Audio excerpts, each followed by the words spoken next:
let's blast off and let's do it. Okay, we got a bunch of stuff on the docket. Obviously, Trump deploying National Guard. Trump regime occupies Capitol with military. I think going forward, I'm just gonna cover what like the shit that the Trump administration is doing, like the way America covers foreign adversaries. You know what I mean? Is that fair? Like, I think going forward, I'm just gonna, because we are in that era. We are in that era already. We're in our, you know, fascist dictatorship arc. So I think I'm just gonna start talking like this is a foreign adversary that the New York Times is covering. Like, Trump regime forces have occupied the Capitol militarily, you know?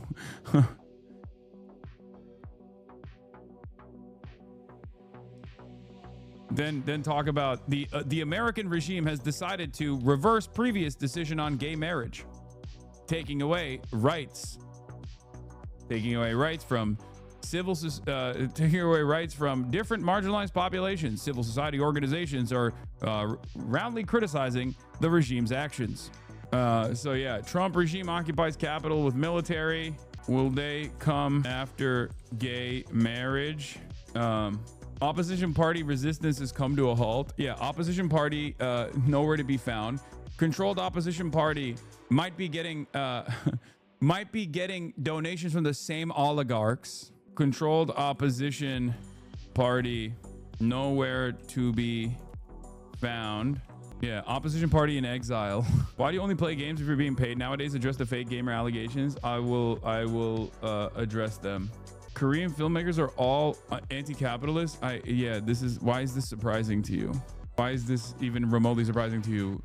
South Koreans literally have so much smoke for their own country, bro. They call it hell. It's a nation state that is completely dominated by like 7 families.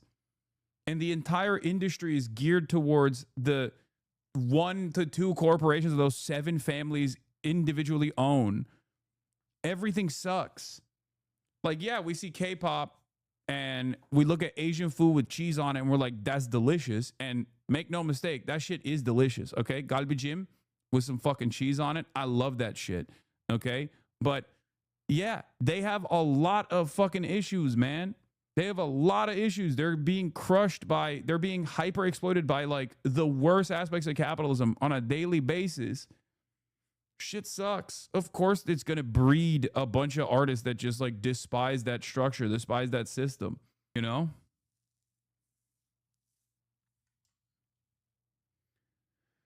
They're trying to buy the honeymoon. Yeah, they can't sing their way out of that one, I don't think. We ain't that different. Couple hundred families instead of 7. Yeah. Parasite is a documentary. True. You're not slick, Unc. What is this? The regime has seized control of the nation's capital. Oh yeah, this is Premise doing this. Premise doing this as well. Yeah. Hold on. Let me blast off real quick. K-pop artists are literally abusing to continue their careers. This is insane. Yeah, I know. As your current top gifter, I demand you acknowledge how hot Jem Psaki is. I earned this discussion since I've been here for so long. Jem Psaki, low-key hot. That's crazy. I will not be acknowledging things like that. You're insane, and you need to open a book. You need to open the good book, the Quran. You blasted off like half an hour ago? No, I never blasted off. What do you mean? I've just been live for the past 39 minutes. Obviously, I didn't blast off half an hour ago. Trump regime occupies Capitol with military. Will they come after gay marriage? Controlled opposition party nowhere to be found. Trump x Putin fanfic over Ukraine. Palestine protests erupt as regime politicians continue funding Israel's genocide. Get in now. Boom. Do we have a blast off me? Oh, we do. Yeah. Did you cover the CDC shooting? I never got to cover it. What makes your white makes your head look bigger? Thank you for telling me that. I'm gonna do that more often. I'm gonna wear white more often now for that reason, so that my head looks bigger. Let the people know, ladies and gentlemen, we are live. We're alive. Here it is, a bombs left. Blast off meme, rent control, firing off a couple shots in your neighborhood to make sure that real estate investors don't come in there and fuck up the bag, fuck up the environment for you.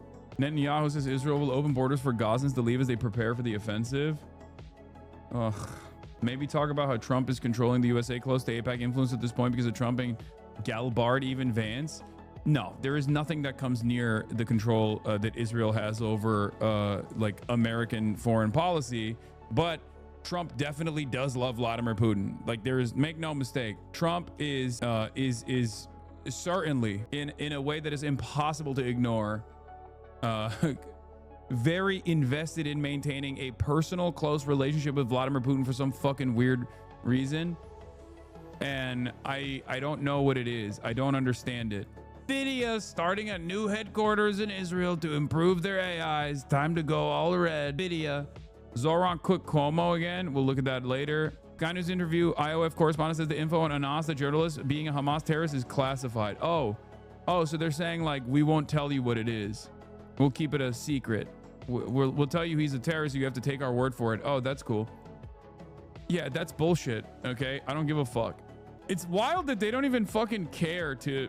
It's wild that they don't even care to lie.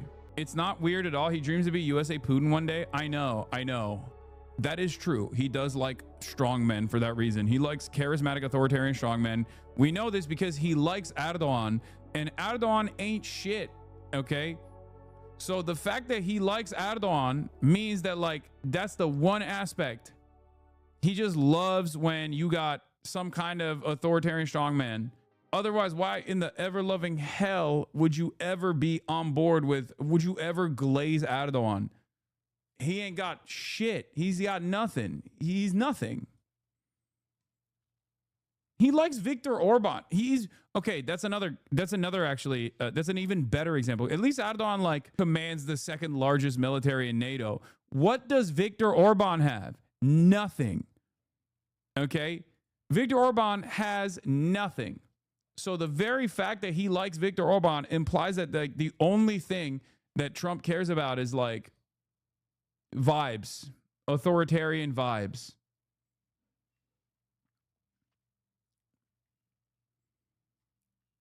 Kim Jong-un, I understand. At least like Kim Jong-un is unique, okay? Viktor Orban is not.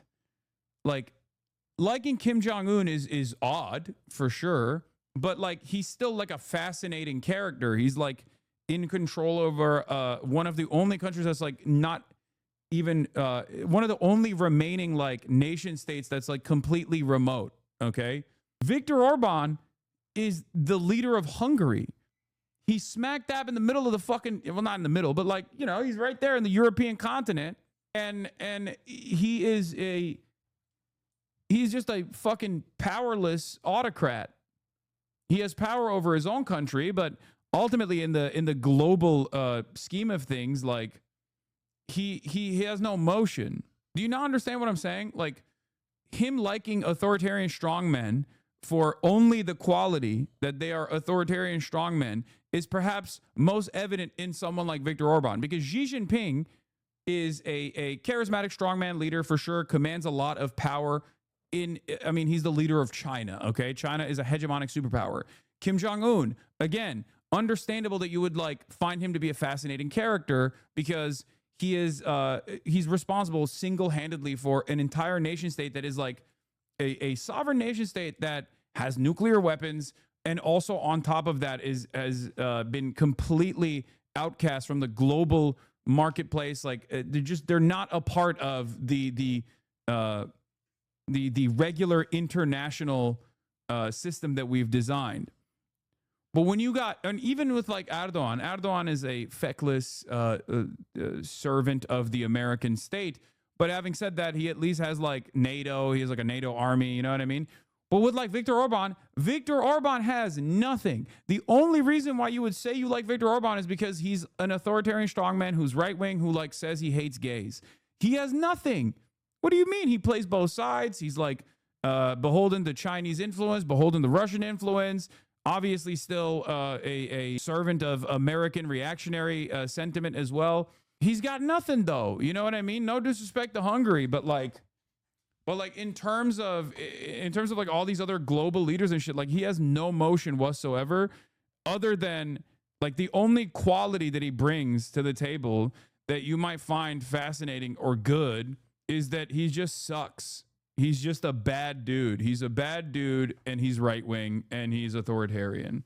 Hella disrespect to Hungary. All disrespect to Hungary. I'm half Hungarian. My Hungarian friend just makes fun of him. Lamau, they find him feckless. I mean, he is. Many world leaders are. I mean, look at the serious world leaders, right? Even in Western Europe, look at France, look at Macron, look at fucking Kid Starver.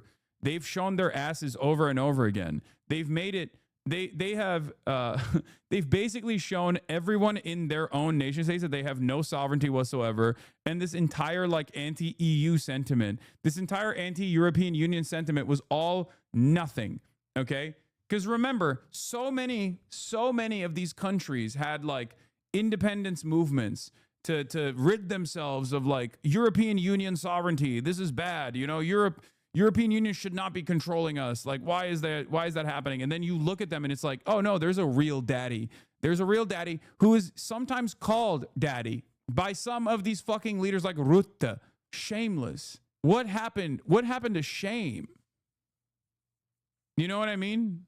What happened to fucking shame? Y'all are supposed to be the countries that advanced Western civilization to the point that it got to. And now you're just like sitting around in charge of a bunch of vassal states demanding more taxable revenue from your fucking serfs so you can give it back to the real king, Donald Trump. It's crazy. It's really messed up. Generational fall off. It just makes me upset because like I can't do anything in America. I constantly yell about America and the ways in which we dominate the planet and how unfair it is for everybody else. So I just expect I don't know, European leaders to be able to like get their shit in order and to actively push back against American intervention of this sort, right? Like, I wish. You support China and Korea, you're a weirdo, buddy, and Kim Jong-un isn't a bad dude. Okay, buddy, did I say anything of the sort? Did I say he is a good dude? No, you heard that. I said he is a fascinating character, so it's understandable that at least like in comparison to Viktor Orban, he's a more interesting character than Viktor Orban, given that he is in charge of fucking North Korea. That wasn't glazing Kim Jong-un, which I do with regular frequency. This is just not one of those moments. I'm saying that like it's more understandable he would. It's still strange, but it's more understandable that he would be fascinated with someone like Kim Jong-un as opposed to someone like Viktor Orban. And it's clear that the only thing that he cares about is like being someone being an authoritarian strongman. That's it. Okay? That's it. That's got to be it. Because why else would you ever glaze Viktor Orban? There's nothing. There's nothing to glaze. Half his country doesn't fuck with him. You know? Glazing a dictator is crazy. Brother, we live in the United States of America. We are currently talking about our president doing that. Okay? After years and years of presenting America as this like force for good, a force that preserves and defends democracy, Donald Trump has completely dropped any notion that we're invested in that. He literally is moving the troops to the capital of the nation. Donald Trump is moving the troops to the nation's capital, okay? That's where we're starting off today. That is where we are starting our journey on this wonderful morning. The Trump regime, I repeat, is moving its military to the nation's capital. This is quite literally what happens in historic fascist movements. This is how it goes. Okay? This is how it starts. This is how it goes. We're doing it. And it's not even like, it's not on some like 2016 fuck Trump shit. This is just straightforward.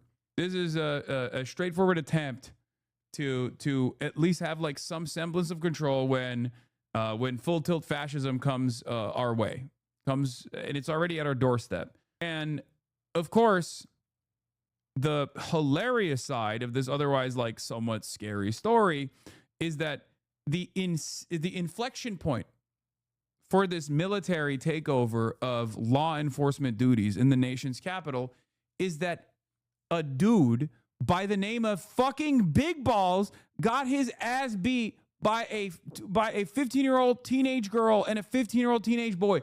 That is the reason why we are now having a fucking fascist military takeover of the nation's capital. What are we doing? I'm losing my fucking mind. The nation's capital put on notice, awaiting the arrival of hundreds of National Guard troops as the president places Washington, D.C. under federal control. This is Liberation Day in D.C., and we're going to take our capital back. President Trump declaring a public safety emergency in D.C., placing attorney. Yeah, big balls is the Franz Ferdinand. You know, that's what we're doing. That's like we don't even have like a real fake crystal knock inflection point. Like, hello? General Pam Bondi in charge of the D.C. Metropolitan Police and activating some 800 National Guard troops, the first time the National Guard has been deployed to D.C. since after the 2021 attack on the Capitol. Overnight, the Secretary of Defense saying they'll be ready to act. They're going to be proactive. If you take an action or a shot at them, there will be a consequence. We're not going to have National Guards just sitting there like this, seeing a crime committed and not do something about it. The Guard is being deployed to assist with law enforcement activities. Guardsmen always have weapons available, according to a U.S. official, but whether they will be armed for these duties is up to their commander. The president is painting an apocalyptic picture of the nation's capital, adamant crime is spiraling out of control. But the official figures show crime in the capital is actually in decline. Violent crime recently hitting a 30-year low, down 26% since last year. Burglary down 19%. Murder down 12%. When we think of emergencies, it usually involves surges in crime. Mayor Muriel Bowser acknowledges there's little she can do. D.C. is not a state, and the president has the authority to take over the city's police department. And while this action today is unsettling and unprecedented, I can't say that given some of the rhetoric of the past, that we're totally surprised. Trump, eager to show he's tough on crime, has shown a willingness to use military force in major cities. Earlier this summer, sending 4,000 National Guard troops and 700 Marines to quell immigration protests in Los Angeles. Now he's warning other cities, saying if this model works in Washington, he may use it to fight crime in places like Chicago, Baltimore, and Oakland, all notably Democratic-led cities. We're not going to lose our cities over this, and this will go further. Guard troops, we're told, will be in position in the coming week. Now, it's not clear how long they will stay on the streets of D.C., but the president has said he's willing to go even further and bring in additional military forces if needed. Michael. Yeah, that would have helped on January 6th, Mary. And, you know, another headline this morning, the president naming a new top official in charge of the jobs report after he fired the last one. Yeah, the president announcing a new commissioner for the Bureau of Labor Statistics, E.J. Antony of the Conservative Heritage Foundation. He has criticized the Bureau in the past and questioned its data. He also contributed to the Conservative Project. I mean, massaging the numbers, deploying troops to the fucking nation's capital, black bagging people from the streets, and then when there's any sort of inevitable resistance against that sort of thing, utilizing the military to violently squash attempts to stop that sort of thing from happening. It's here. We have concentration camps. We have concentration camps. We have concentration camps in this country currently. Okay, it's here. It's here. This is like, I think this is exactly how this kind of shit happens. Like historically, this is how it has happened. I don't know what more you need to see to arrive at this conclusion. It's just like, what do you want him to do? Run around saying he's a fucking Nazi? Is that what you want to do? Is that what you need to hear from him? I mean, he's got people in his cabinet that have fucking Sig Heiled. You got Elon Musk Sig Heiling at the inauguration. You even got that. Fuck the mainstream media bullshit reporting. This coverage is so weak. Brother, close your eyes and imagine Joe Biden doing that in a red state. Okay? Just do it. And there was good reason for him to do so when Greg Abbott was actively ruining the executive authority over immigration, actively defying the interests of the federal government. He could have done that. Imagine a military takeover of Texas. How would you react? They would have flipped out. I'm just like, this is not weak coverage. I don't know what you're talking about. Unless you're saying the media is not being aggressive enough in their commentary. Maybe that's what you're saying, and I didn't understand it.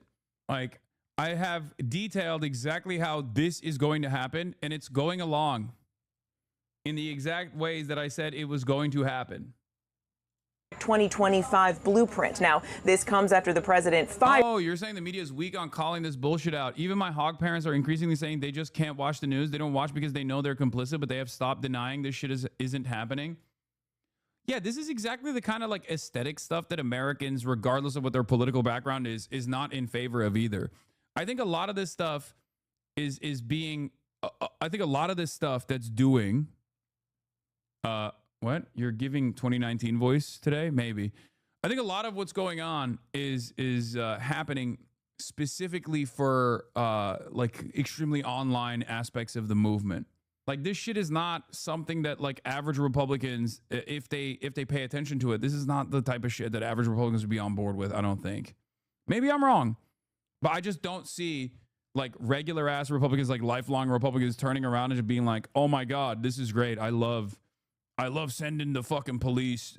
Like fascism theater is not something that everyday Americans will be on board with. It's kind of like when I got detained, there were people, there were immediate family members that had literally, that had been to January 6th, like that had gone to the Capitol on January 6th, like massive Trump supporters.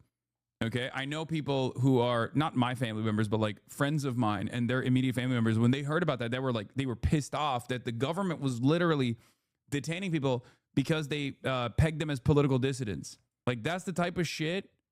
I feel like that is the type of shit that pisses off even Republicans in general. You know, Big Balls got beat up by a 15-year-old in DC and Trump sends the National Guard. 15-year-olds get murdered in schools across the country and Trump sends thoughts and prayers. Yeah.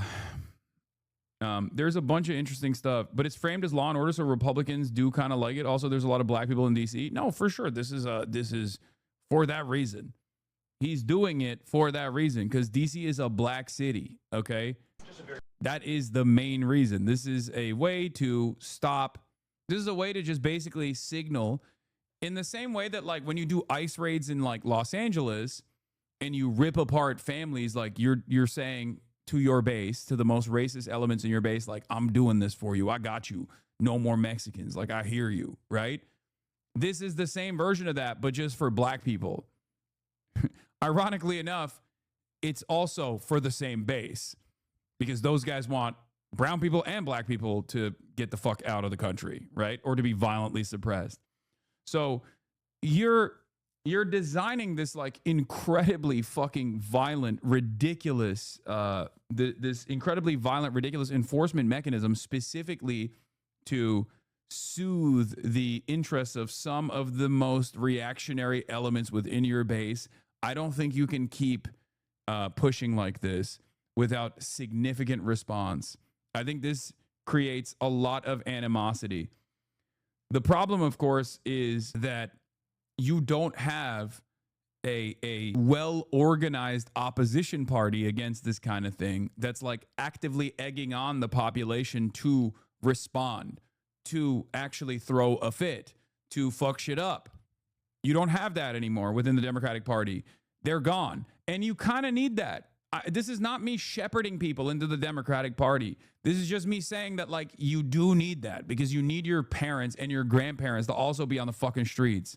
There's no other way to stop this. And if your parents and your grandparents are going to get on the streets, the media has to cover it. The media has to cover the anger and the resentment that people feel. Okay? And in order for the media to cover it, you need the opposition party to actually go out on television with regular frequency and constantly give quotes and constantly say, this is fucked up. This is pissing us off. This is not what we are. This is not what America is supposed to be about. What the hell is going on? We need to go out and protest. The previous commissioner claiming without evidence that last month's poor job. Or people don't do crime? What do you mean? What? People don't do crime? Dog, crime is a constant, okay? When you live in an environment where there's poverty and wealth, crime is always going to exist. But what you're supposed to look at is if crime is out of control. Trump claims crime is out of control. DC numbers show the exact opposite. It is at a 30-year low at this point in DC, which means that for all its faults and failures, what they have done so far has been kind of working. This doesn't mean that there isn't crime that's still taking place. Crime is still happening, of course. Crime happens all around. It's a matter of whether you tune into it or not. And unfortunately, despite the fact that red states have higher homicide rates and higher rates of gun violence than fucking blue states do, we all seem to think that blue states, where there's a lot of black people, are the only place where crime is manifesting. I wonder why. If I were to ask anyone, if I were to ask an average person on the streets, who has a higher violent crime rate? Which state has a higher violent crime rate? New York or South Carolina? They would say New York, but it's actually fucking South Carolina because it's directly a consequence of poverty. It's directly a consequence of people's material conditions. Military will only target criminals? Yeah, no, totally. Just like they always do. Brother, the military has no training for law enforcement purposes, okay? You have the military police, but even then, they don't do necessarily a good job. Cops don't even do a fucking good job with this shit, especially in America. The military is even worse than that. The military has one purpose. It's to kill, okay? That is what the job of the military is. They kill people, okay? That's what they do. They kill people. They get sent somewhere and they shoot. They use lethal weapons and they shoot. They don't do crowd control. They don't do any of that shit. They are there to kill. This is precisely the reason why there are laws in the books against this very same thing that's happening currently, okay? Now, D.C., of course, is unique because it's not a fully fleshed out state. It's a District of Columbia. So obviously, for that reason, you can federalize. You can basically do a forcible takeover of the policing in D.C. That's probably why this is the entry point for Donald Trump to test this process out. There's also, after the 48-hour takeover, you have to justify, like in the first 30 days, exactly why you need to control or federalize the policing in D.C. And then after the 30 days are over, you have to go back to Congress and get congressional approval to continue extending the military occupation of the nation's capital. Now, there are also rules against this sort of thing, specifically designed so that, you know, you don't have some fucking random psychopathic fascist fucking leader decide single-handedly that he's just going to use the military as a mechanism of law enforcement on domestic soil. Like that's the whole point of this is that you're not supposed to do this. Has it been stated where the National Guardsmen are coming from that are being deployed to D.C.? It's Southern troops that are being sent to D.C. I'm not sure. I don't know where they're coming from. Jobs report was manipulated to make him look bad. Michael. Well, you know, numbers don't lie, Mary. That's what they say. Yeah, crime is always relative. Is crime bad? Yeah. Is it particularly bad more than usual? No. Has it ever been better than it is now? Also no. Crime rates in the U.S. fell off a cliff in the 90s and never went back. But people still have an understanding of crime based on memories of the 1970s, especially among those who are the children of white flight. There's also a different assessment of crime. What we actually perceive as crime is entirely different than what is actually crime, okay? We perceive homeless people, which is the most visible aspect of poverty, as crime. We see Target locking up, deodorant as a visible aspect of crime. Many of the things that we see as crime that we actually experience as like crime rates getting out of control are simply aspects of poverty, okay? We associate visible aspects of poverty with crime. This doesn't mean that like there aren't criminals amongst the homeless population. Of course there are, but you don't make that assessment. You just see a homeless person and go, oh, ew, dirty, gross, crime. That's a criminal. He's going to come and yell at me. He's going to throw his poop at me. That's your immediate assessment when you see that. And then you walk around all day with that in the back of your head. You get in a fucking, you get in a subway car and you see a homeless person and in the subway car, you go, crime is out of control in the subways. Okay? Like that person might not be bothering anybody. Or even he might be loud and abrasive and experiencing a mental health episode, right? But even then, like our assessment of what is a crime, what is, contributing to the crime rate is entirely out of whack. And the example I can give you is like, if it wasn't a homeless person that was experiencing a mental health episode, but instead like, I don't know, a regular 9-to-5er in a fucking suit, you would treat that situation differently than you do with a homeless person. Okay? That's it. And you wouldn't immediately assume that this is like a a criminal doing crimes. That's just kind of how it works. It is what it is. And for the record, this doesn't mean that it's good that there are homeless people experiencing mental health episodes in broad daylight that are subject to the elements with regular frequency. I'm not saying that at all. They need homes, okay? No one should be homeless. It's ridiculous that we are in the wealthiest nation on the planet and 600,000 people are going to be sleeping outdoors tonight, okay? That's crazy. That's insane. That's insane. That is unacceptable. And that is a policy failure. But the solution to that isn't to, like, I don't know, sick the military on these guys and fucking kill them. Half of the guys are fucking veterans themselves, ironically enough. Okay? Not half, but a big chunk of them are veterans themselves. The solution to that is to tackle poverty, because people don't become homeless because of crime. People become homeless because of poverty, because they get priced out of the housing market. But of course, no one wants to solve that. No one wants to actually fix the problem. They just want to use the problem so they can do more fascism, so they can implement more mechanisms of violent control. And that's where we're at now. And there are still people that look at the system and go, nah, you don't understand. There's so much crime happening in DC, and now the military is going to go in and fucking kill everyone that annoys me. Okay, great. All right, thank you. President Trump announcing he is taking control of Washington, D.C., and the police, and deploying the National Guard. I saw this piece earlier. It's very interesting. They're going to say a couple things here that trigger me to no fucking end, but unfortunately, that's the name of the game now. You're going to hear the Fox News host say, who cares about statistics? What actually matters is anecdotes, okay? Get ready, because obviously the data doesn't correspond to the narrative that these guys are fucking cultivating. So either you have two options there. Either you tackle the data, you directly fight back and you say the data is wrong for this reason or that reason, or you just completely drop that and go, crime is up because I feel like crime is up. Okay? It's my personal feeling. It's my personal feeling that matters more. Trust me on this. Trust me on this. My feeling is that crime is up. I see black people all over the place. I see homeless people all over the place. And that scares me. And for that reason, I think we need the military. We need the military to occupy the nation's fucking capital. In an unprecedented crackdown on crime in our nation's capital. Mark Meredith joins us now from Washington with the latest. Hey, Mark. Ainsley, Brian, and Lawrence, good morning, friends. Once again, traditionally getting tough on crime is not controversial, but the White House is facing opposition from D.C. leaders after it vowed to help clean up D.C.'s streets. We got the idea of what the president's unveiling here. He's dispatching 800 National Guard troops, taking control of D.C.'s police department, and offering more federal resources to help the district get crime under control. This issue directly impacts the functioning of the federal government and is a threat to America, really. It's a threat to our country. We have other cities also that are bad.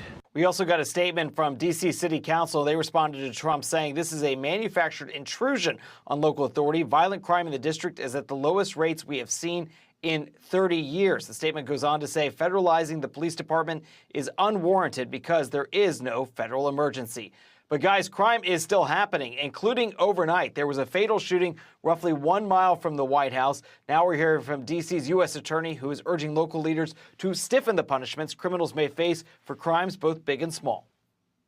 We've got to repeal these laws of the left-leaning D.C. Council, one member of whom I just indicted recently, and we've got to make this place safe for the people in the district.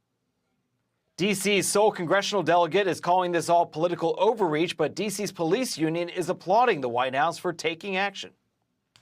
In order to fix this problem and make sure that it doesn't ebb and flow and that the feds come in and we lower crime and then they leave and we're left holding the bag, it's very important that people know that there is underlying legislation that needs to be corrected so that we can actually properly staff this police department in order to properly police the city. Now, the president says he's open to additional crime crackdowns in major cities like Chicago and Los Angeles. The mayor of Chicago said if Trump were to send the National Guard, that it would destabilize the city. That's the quote out of Chicago. Lawrence, Ainsley, and Brian, back to you guys. Mark, the dynamic was so fascinating yesterday because you have the mayor come out and go, well, crime is down. I don't know why he's doing this. He's got a pandemic mindset. But almost everyone in the press room is. This is the best part. This is the best part. Get ready. Brian killed me about to pop off. Living in Washington or the surrounding areas. So you don't need to see a bar graph or a pie chart. Don't look at it. Don't look at the pie graphs. Don't look at the bar chart. Don't look at the data. Don't look at the data. Don't look at the data. My feelings, and your feelings. Oh, you don't actually feel like crime is actually that significant of a problem in DC, or you feel like it's gotten significantly better? It doesn't matter. Doesn't matter. My feelings over your feelings. Please stop. Stop looking at facts. Don't look at the data. Don't look at the data. What are you, gay? What are you, woke? They're fucking deframing here from a mainstream instrument of media is so alarming, dude. Like, these guys are supposed to be, there's certain things that they're not supposed to do. This is one of the things that they're not supposed to do, okay? As someone who studies criminology and lives in the DMV, this shit is so infuriating. It's just like, it's so fucking frustrating to be like, no, don't look at the data. Data lies. Data is a liar. Please. Your feelings. That's what matters. The sense that no matter your proclivity or what you thought of the president, the people in that room know there's a problem with crime in that city, regardless of what stat is out there? Brian, I couldn't agree with you more because statistics don't tell the entire story. And obviously, if you're a victim of crime or if you know somebody. Statistics don't tell the reality. Oh, that's right. Hey, man, perhaps there is a need for statistics for this exact same reason. Because personal anecdotes, especially as it pertains to crime, are so emotional. When you have a degree of emotional investment, when you actually have like a low impact crime, let's say someone broke into your car. Okay. Someone broke into your car. They didn't even steal anything. They just broke your window. That is a costly endeavor for you. But more importantly, it's an emotional endeavor. Why is it an emotional endeavor? Because you feel like your sense of security has been ripped away from you. I totally understand why someone who's been victim to such an act is going to feel insecure, is going to feel scared. Okay, so that person is obviously going to think crime is actually completely fucking out of control. It's gotten out of hand, right? This is precisely the reason why we need empirical evidence. Why do we need empirical evidence? Because anecdotes are clouded by bias. Okay, and especially when it comes to something like crime, if you have been mugged or if you have experienced some kind of crime, low impact, high impact, doesn't matter. Your personal relationship with this, your personal relationship with whether or not crime is completely out of control is going to be completely out of whack. We have no way. You have no way at that point to like make an assessment. It's just your own personal individual experience. And it is completely clouded by the emotional impact that had on your life. This is precisely the reason why we have to rely on data to make policy decisions. Because if we don't rely on data to make these policy decisions and we rely on like personal anecdotes, then we're fucking cooked. Then this kind of insane enforcement comes into mind as the only solution. So you want empirical things now, socialist boy? Yes. Didn't you know that crime is a naturally occurring phenomenon that is not rooted in any systemic, economic, or sociological problems, and that people engaging in crime also aren't included in that classification of the people of DC? There are non-people. Yeah. You seriously need to wake up to the reality? Yesterday, a crowd of perhaps 15 to 20 people in keffiyehs and watermelon t-shirts were on my street, and I walked past them. They saw my star and looked at me with intimidation. I felt outnumbered and sincerely wondered what would happen if it had escalated. Yeah, this is a great way to describe exactly what I'm talking about. Like in E. Fatlow's mind, okay, this was an anti-Semitic hate crime. Do you understand? But in the real world, that's not what happened at all. Do you understand? Nothing happened. She is recalling an incident that wasn't an incident at all. She just happened to exist around other people, okay? So what are we supposed to do?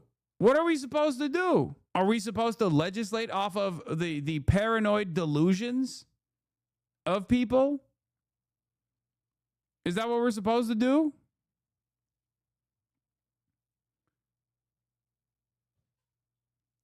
Is it really relevant though? I feel like people will believe what fits best their narrative, no matter how valid evidence are. Shouldn't we focus on this fear or fight against it with emotions, feelings, rather than facts?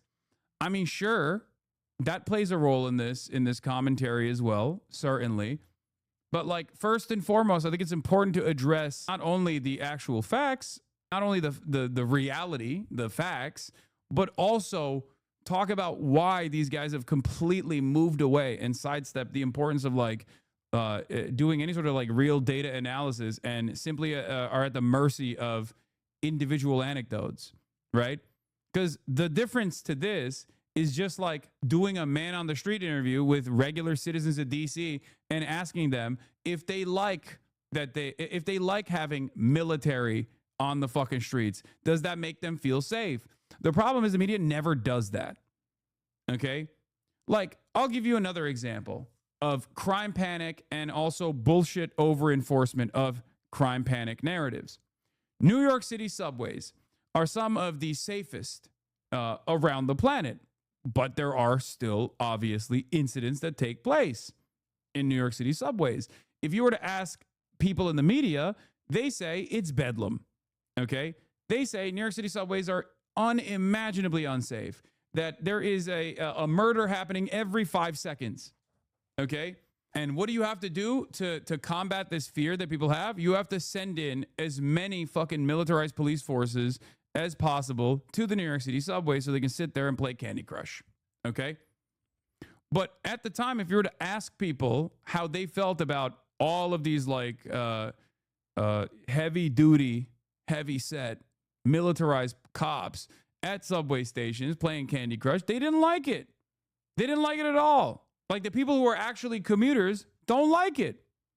But it doesn't fucking matter because you can frame you can frame it in an incredibly biased way. You can always find someone that says like, I feel much safer now that I know, Officer Hernandez playing Candy Crush on his phone is here collecting thousands of dollars in overtime. You know what I mean? Like you can find people that will say that. So you can craft a successful narrative around like how great this is actually. And that's precisely what Fox News does.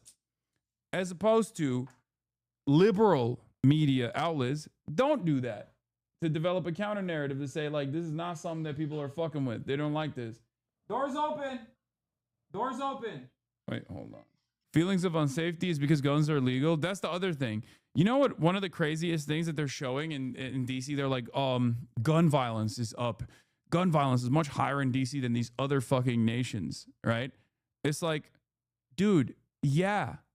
It's because they have hella guns, man. It's because we live in America. The solution to gun violence is obvious. It's gun control, but you don't want to do that. It's so fucking stupid. It makes me so mad that they do this thing that otherwise liberals used to do to describe like how bad gun violence is, where they'll like post gun violence numbers in DC to be like, look at DC gun violence numbers as opposed to fucking, I don't know, Honduras or some shit. And it's like, okay, yeah, because we're gunned up. Everybody's got a gun. Motherfuckers have guns for their guns, okay? We're printing guns. I am DC born, raised, and currently living in the DMV area. DC has been gentrifying for over a decade. The dwindling remaining black residents that comprise of the old chocolate city got fucked over years ago, since at least 2008 by neo-lib Dems and Republican Mayor Fenty. Most have been pushed into Prince George's County, MD, and beyond already. Trump is already 20 years too late into this plan. President. Oh my God, Benny Johnson is in the fucking press pool today. Oh my God, I want to die. We got gum boo boo. Yeah, motherfuckers have la boo boo. We got gum boo boo. And we're talking about gun violence in DC. It's like, yeah, I don't know. I wonder why. Nah, it's just because it's black people. Black people are there. That's why. Please do not look at the one factor that is ultimately so different in America. It matters a much bigger deal to you as opposed to just seeing something on a bar graph. And you asked a question about the reporters. I'll tell you, I went to the Starbucks yesterday before going to the White House. I asked this barista, she's got a 4-year-old boy. She's out there every day at 5 in the morning working her butt off. I said, what do you think about the National Guard coming? She goes, thank God they've got to get the city under control, because she deals with the homeless in the store. She's got to deal with the crime in Anacostia. DC residents, yes, they are aware that this is going to be a huge political fight, but there is absolutely a crime problem in the nation's capital. Yeah, if you live in a neighborhood, you just want safety. You don't care how it's done. So Donald Trump said that he's invoking this under Section 740 of the DC Home Rule Act. He had to notify Congress, right? Yeah. And he is able to bring in the National Guard for the next 30 days without having a vote from Congress. Brother, a cool story, by the way. But also, even if it was true, how is the military the solution to this? We're such a stupid society, man. We are so fucking stupid. This wave of anti-intellectual thought has completely destroyed any kind of good governance that we could have.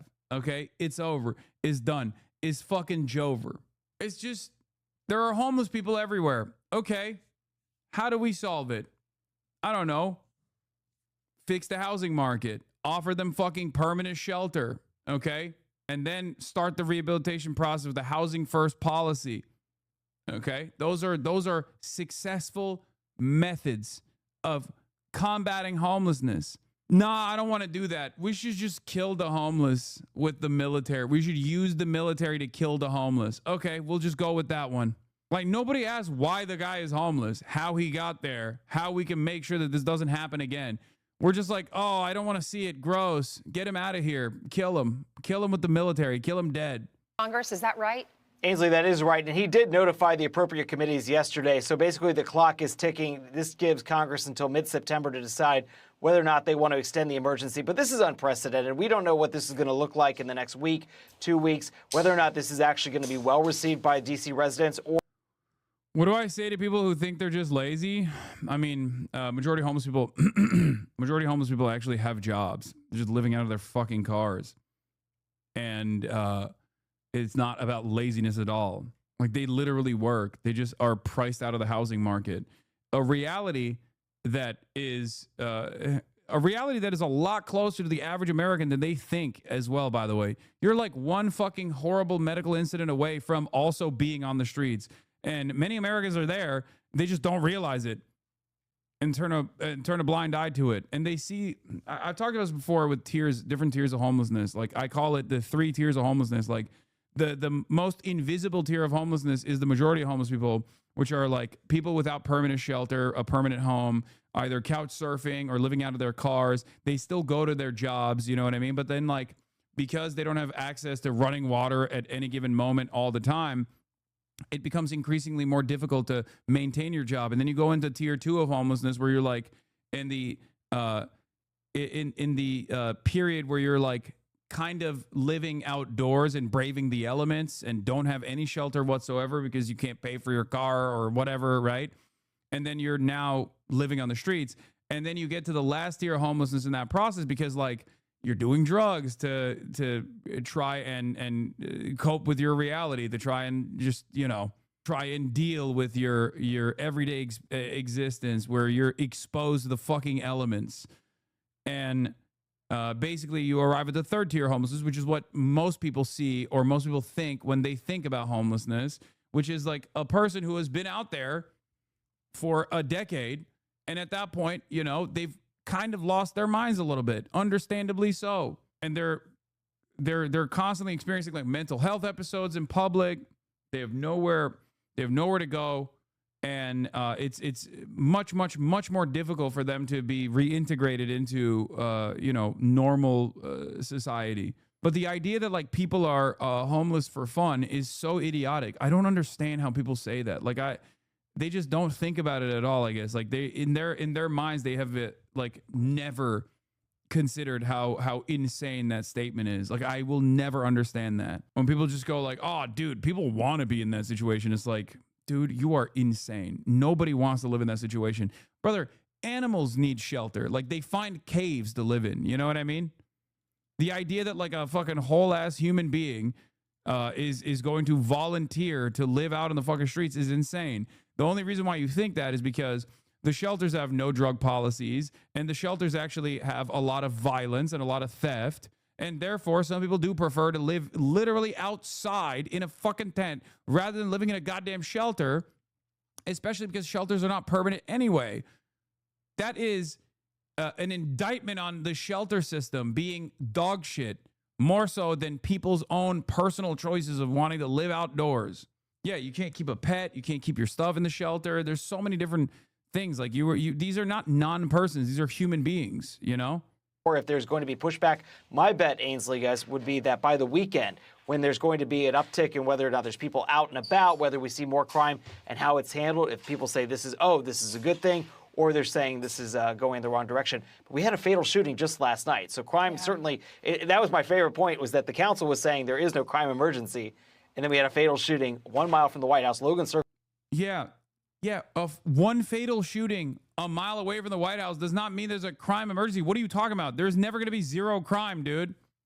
You say that there is no crime emergency because crime rates in DC are down to 30-year lows. Okay? Well, my retort to that is that a crime happened last night. Oh, shit, dude.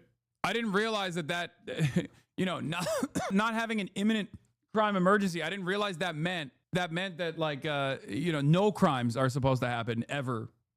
Fucking got him. Sick. You know what the worst part about this is that the worst part of this narrative is that like a lot more people find comfort in this kind of fucking argumentation. And when the overwhelming majority of society is looking at it and saying, what the fuck do you mean there's no crime emergency? A murder happened. And that's like the best possible counter narrative against anyone that tries to say, hey, you have to look at the data to make these decisions. Like, what are you talking about? Like, people have actually tackled crime. Crime is obviously going to happen. It's not good that it's happening. And we should continue to try to solve this problem. But the real way to solve this problem is by focusing on the underlying material circumstances in which crime manifests. When you say that, the easiest counter to that is shut the fuck up, you nerd. You're woke and gay. Crime is happening, and I'm scared. So we have to kill them. We have to kill them all. That's it. It's endlessly easy to be right wing. It's endlessly easy to make the person, your interlocutor, look like a fucking silly person by simply saying data is woke, data is lame, you're a nerd, shut the fuck up, my vibes over, my vibes and everybody else's vibes over whatever kind of fucking weird narrative you're attempting to push for. I'm scared. Is a nice area of this city. Not that it means that it shouldn't happen in other areas, but it's still absolutely happening. All right, Mark. Thank you so much. Yeah. Our children, and the murder rates are plummeting. We are now able to report that the murder rate is on track to be the lowest in U.S. history. Whoa, wait a minute. What? What the fuck? What the heli? What the heliante? Wait, hold on. I'm confused, bro. I didn't know he was just a little guy, by the way. That's kind of funny. Huh. Interesting. I guess it's already working. Donald Trump's true positioning has worked already in spectacular ways, in ways that you never thought was possible. Pre-crime is down. Interesting. In modern recorded U.S. history, thanks to this team behind me and President Trump's priorities, our children, and the murder rates are interesting. So I guess crime is down after all. The reason why they won't use statistics is that they would have to show that red states have higher rates of crime than blue, and they will never admit that to their base. Yeah. How'd that happen? Oh, also, here's one reason why gun crime is a problem in America, including in D.C., in the nation's capital. Let's take a look. Maybe guns could be a factor here to consider. Out of time? That means he's had enough. Goodbye. Thank you. I want you to report on But this. you said it's guns. You said it's guns on the street that's causing this problem. Are you concerned that the DOJ's funding cuts to gun violence prevention programs undermine the effort? Stop it. We are putting all kinds of resources onto the street. But what about the gun aspect of the gun violence? Thank you guys. Thanks. Out of time. That's great, man. I love having members of the administrative state and people in positions of power that are just like visibly drunk. You know, I feel so safe. I feel so fucking safe, dude. Don't you? That means. Oh, stop it. So, Brian, to your point, the press is in the city. You don't know what you're talking about. Yeah, I don't know what I'm talking about. This drunk asshole who is a fake judge on television knows what she's talking about when she's visibly hammered. Me, on the other hand, what do I know? I'm only using woke data to point to the actual reality and not one that is crafted off of narratives and anecdotes and hysteria. Right. We've heard stories for years. We've seen camera crews be attacked. But I'm sorry, their questioning of the president during the press conference yesterday wasn't reflective of that. And they kept citing numbers. Well, we have some numbers for you. So if you compare Washington, D.C., the District of Columbia's crime to everyone in the country, when it comes to total violent crime, it's the 10th highest in the country. When it comes to homicides, it's the 4th highest in the country. And vehicle theft, which we've heard this for years now with the carjack, they're number 1 in the country. So don't tell us that it's safe and the president's overreacting and that the numbers are going down when this is the case. Yeah, we hear all about drugs down in Colombia, right? Well, when you compare D.C. to other countries around the world, look how much higher the murder rates in that capital city per 100,000 people is. What's one aspect of the murder rates that are seemingly so much lower in these other capital cities? I can't seem to put my finger on the trigger. What could it be? Let me see. Hold on. What could it be? I just can't seem to figure out what the reason is. Okay? What could it be that Paris, London, all these other places, like, there's only fucking one. There's only one gun store in the entire fucking state of Mexico, in the entire nation, okay? They get all their guns from us. We give them the guns in exchange for drugs, of course. And even then, it's seemingly lower. What could it be? I just can't put my finger on it. Maybe it's because we are the gun burger nation state on the planet. America is an incredibly violent country, and it's incredibly easy to be violent in this country. D.C. has almost 28. Colombia, 15. Mexico City, almost 11. Islamabad, 9.2. Lima, Peru, 7.6. Paris, 1.6. You get the idea. But D.C. is, 27 times higher than London? So here's the thing. I think the mayor gets it. So she was like torn at her press conference because what city wouldn't want additional law enforcement to help suppress crime? It makes them look better. Number one, you want to make sure your neighbors are safe, and everybody knows it's not safe. The numbers are down to compare it where it was. And then I see this story yesterday. The Metropolitan Police Department confirmed that Mike Pulliam was placed on paid administrative leave. Why? Because he accused his commander of deliberately falsifying crime data. So Pullman, the former commander of the 3rd District of the Columbia Heights, was placed on leave with pay and told he's under investigation for, get this, questionable changes to crime data. Now, he says that came after a week after he filed a complaint against the executive assistant chief for doing the same thing. So the crime one way or another, might not be right. So more problems with the numbers. We always wonder, what are you doing with the numbers? It doesn't feel as safe. In New York City, they say it's never been safer. Eric Adams was here saying that. Well, you go, it doesn't feel that. Just saying. I it's not even a question, okay? And it's not because red states are inferior or anything like that. It's because they have looser gun laws. It's that simple. It blows my mind. It fucking blows my mind that we just don't even, we don't discuss this. America's murder capitals 2025 ranking of the deadliest cities. As far as the murder rate, as far as cities with the highest murder rate, it's poverty and access to weapons. That's it. When you have poverty and you have access to weapons, it's a PvP unlocked area, okay? America is a PvP server. American cities are a PvP server. There is a major reason why people talk about how fucking safe they feel walking in the streets of European capitals. There's theft that happens there too, But it's because motherfuckers don't have guns, and you know that. So when you don't have guns, when you don't have readily available weapons, okay, when the guy coming up to you probably doesn't have an arsenal under his fucking coat, you feel a lot safer. Income inequality has a higher correlation than straight poverty, for sure. Yes, income inequality is right. It's not just poverty. It's poverty relative to wealth. I mean, even wealth and poverty are relative concepts anyway, but if you have an area that is wrought with poverty and then an area that is not, an area that is wealthy, you're going to have a lot of crime. They'll take away guns from low-income neighborhoods for a different reason, though. Brother, they will not. They cannot, and they will not. There is no way of just doing like, they're already trying to do that with stop and frisk. It doesn't work.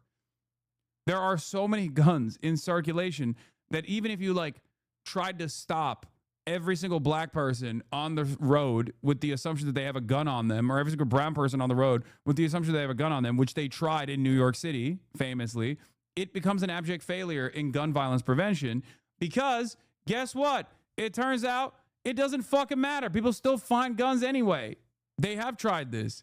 I suspect the Trump administration will try to nationalize stop and frisk anyway. And it'll make people feel like this police state is doing some kind of enforcement. And it's enforcement that is like heavily racialized anyway. So then the white people will feel safer about their guns. Using New York City as a benchmark for high crime rate is so unimaginably false and grasping at the highest reaching straws. What? I didn't. I'm saying that New York City tried to tackle gun violence by doing stop and frisk, which is a fucking racist ass policy, and it didn't work. It was a failure. Like, they didn't find guns. They just ended up constantly stopping and frisking black people and brown people. That's all they did. Way, and you certainly don't feel that way in the subways. And then you have the anecdotal information. But now I can't even believe the numbers are going in the right direction, even though the numbers are not strong. But guys, this is just the beginning. I think he's going Baltimore. I think he's going Chicago. I think he's going Philadelphia. I think he's going New York. And you know why? Because I noticed you didn't mention any of the red states. Interesting. You didn't mention any of the red states or any of the cities, red cities in red states. I wonder, because like they have higher rates of gun violence in general by like a wide margin. I wonder, what is that about, bro? He's looking at him like, I noticed you're mentioning a lot of black cities. last time he saw what happened, he listened to the. What's up with that? You mentioned a lot of places where black people live.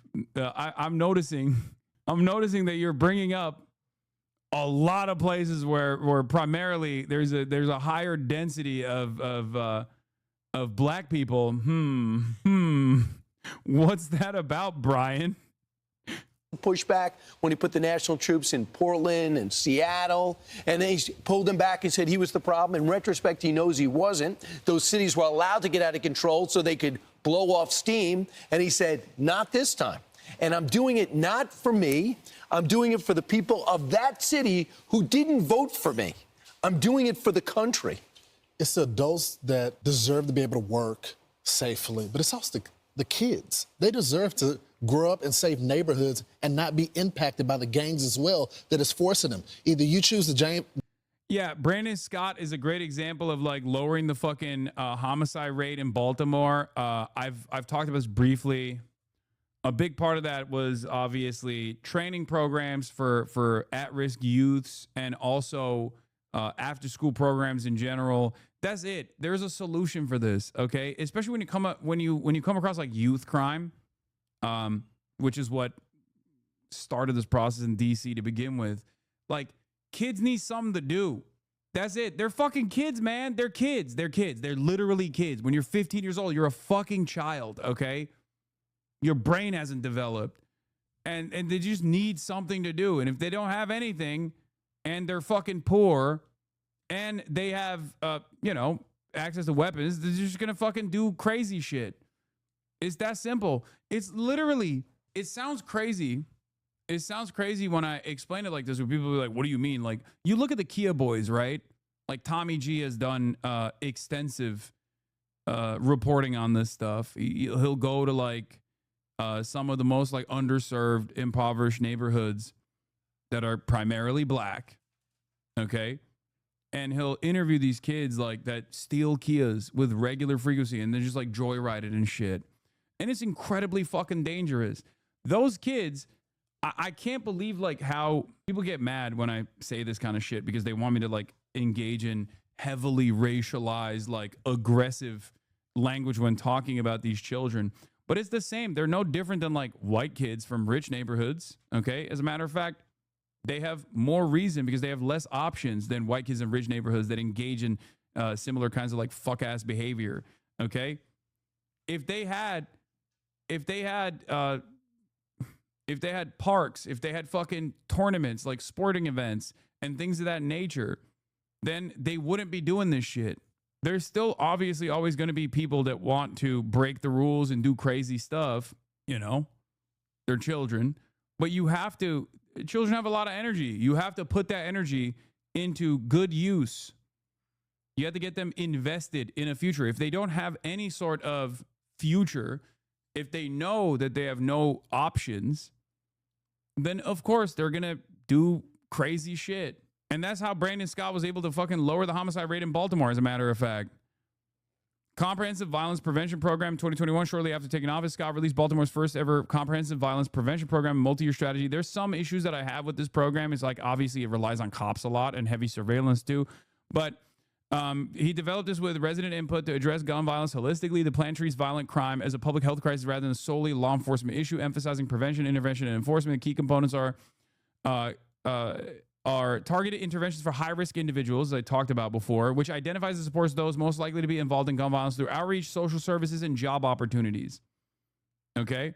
Community engagement, collaborating with neighborhoods that build trust and provide resources like trauma-informed care and victim support programs, data-driven metrics, regular tracking of progress, which has shown results such as 66% decrease in shooting victims and 31% drop in aggravated assaults in target areas by 2024. The plan has been updated and expanded in Scott's second term, with public safety listed as one of the top 5 core pillars guiding this admin. Is sometimes something as simple as literally opening the parks at night and throwing like basketball tournaments and shit like that. I'm not even joking. After school programs are so successful in eradicating youth crime. It is insane. It is so hard for us to comprehend what the circumstances look like when you are born into abject poverty in one of the fucking wealthiest nations on the planet. When you go to school and there's like 45 kids, the one fucking classroom, you can't even understand what the fuck's going on. Okay, you can't pay attention and you have nowhere to go. You got nothing. You have nothing. You have no future. You have nowhere to go. And then, like, you know, older people in your vicinity are leading you down this other path. And you think, all right, well, these guys have cool shit. I want cool shit. I want nice things. I'll just do the things that they're doing. Sometimes it's that simple. Unless the city installs double rims, man. Yeah. Slight pushback. I went to a parochial high school with a bunch of other rich brat white kids, and even my school had a small band of boys who went around stealing cars, radios for the thrill. I don't think it even needs to be desperation. Kids are dumb and are going to fuck around. Poverty makes it worse, though. Yes. Obviously, the way that like rich, dumb white kids and the fucking crimes that they engage in for the thrill of it is obviously also seen differently than the way that black kids engage with similar kinds of crime or even worse types of crime. I don't disagree with you at all on this. I've said this as well. Idle hands are devil's tools is what my mom would say. Yeah, for sure. It's something so solvable too. It's crazy. It's so incredibly solvable. That's what sucks about it. But that's what I loved about the back to school drive that they were doing and the different programs that exist in places like this, and like specifically Southside Chicago, where if you were to offer a decent future to the next generation, they're not going to fucking choose to do fuck shit. It's that simple. There's obviously a heavy racialized component to this in the way that like broader society looks at crime when black teenagers are doing it versus crime when white teenagers are doing it. And it's very difficult to explain to people that sometimes refuse to understand this. It's kind of like Angel Reese or LeBron James or what's the guy's name? The football player, Deion Sanders' son. Shador. Like, do they sometimes engage in heated moments? For sure. Okay. But the way that broader society looks at their behavior is different than how they would perceive a white athlete in a similar circumstance. Because the hyper focus on it comes from a little bit of fucking racism. I don't know how else to describe it. I know that people get real fucking mad, but they get more scrutiny than a white athlete would. A white athlete would in similar circumstances. This doesn't mean that they're like perfect. I'm not saying that they're perfect. Make no mistake. I'm not saying that they are perfect. I'm saying that like most athletes do fucked up shit. Okay. There's a lot of athletes that do crazy shit. The difference, however, is that sometimes high profile black athletes get additional scrutiny. And the reason for why they get additional scrutiny for the same type of fuck shit that they engage in, that other athletes engage in as well, is because of the fact that they're like visible, loud, and black.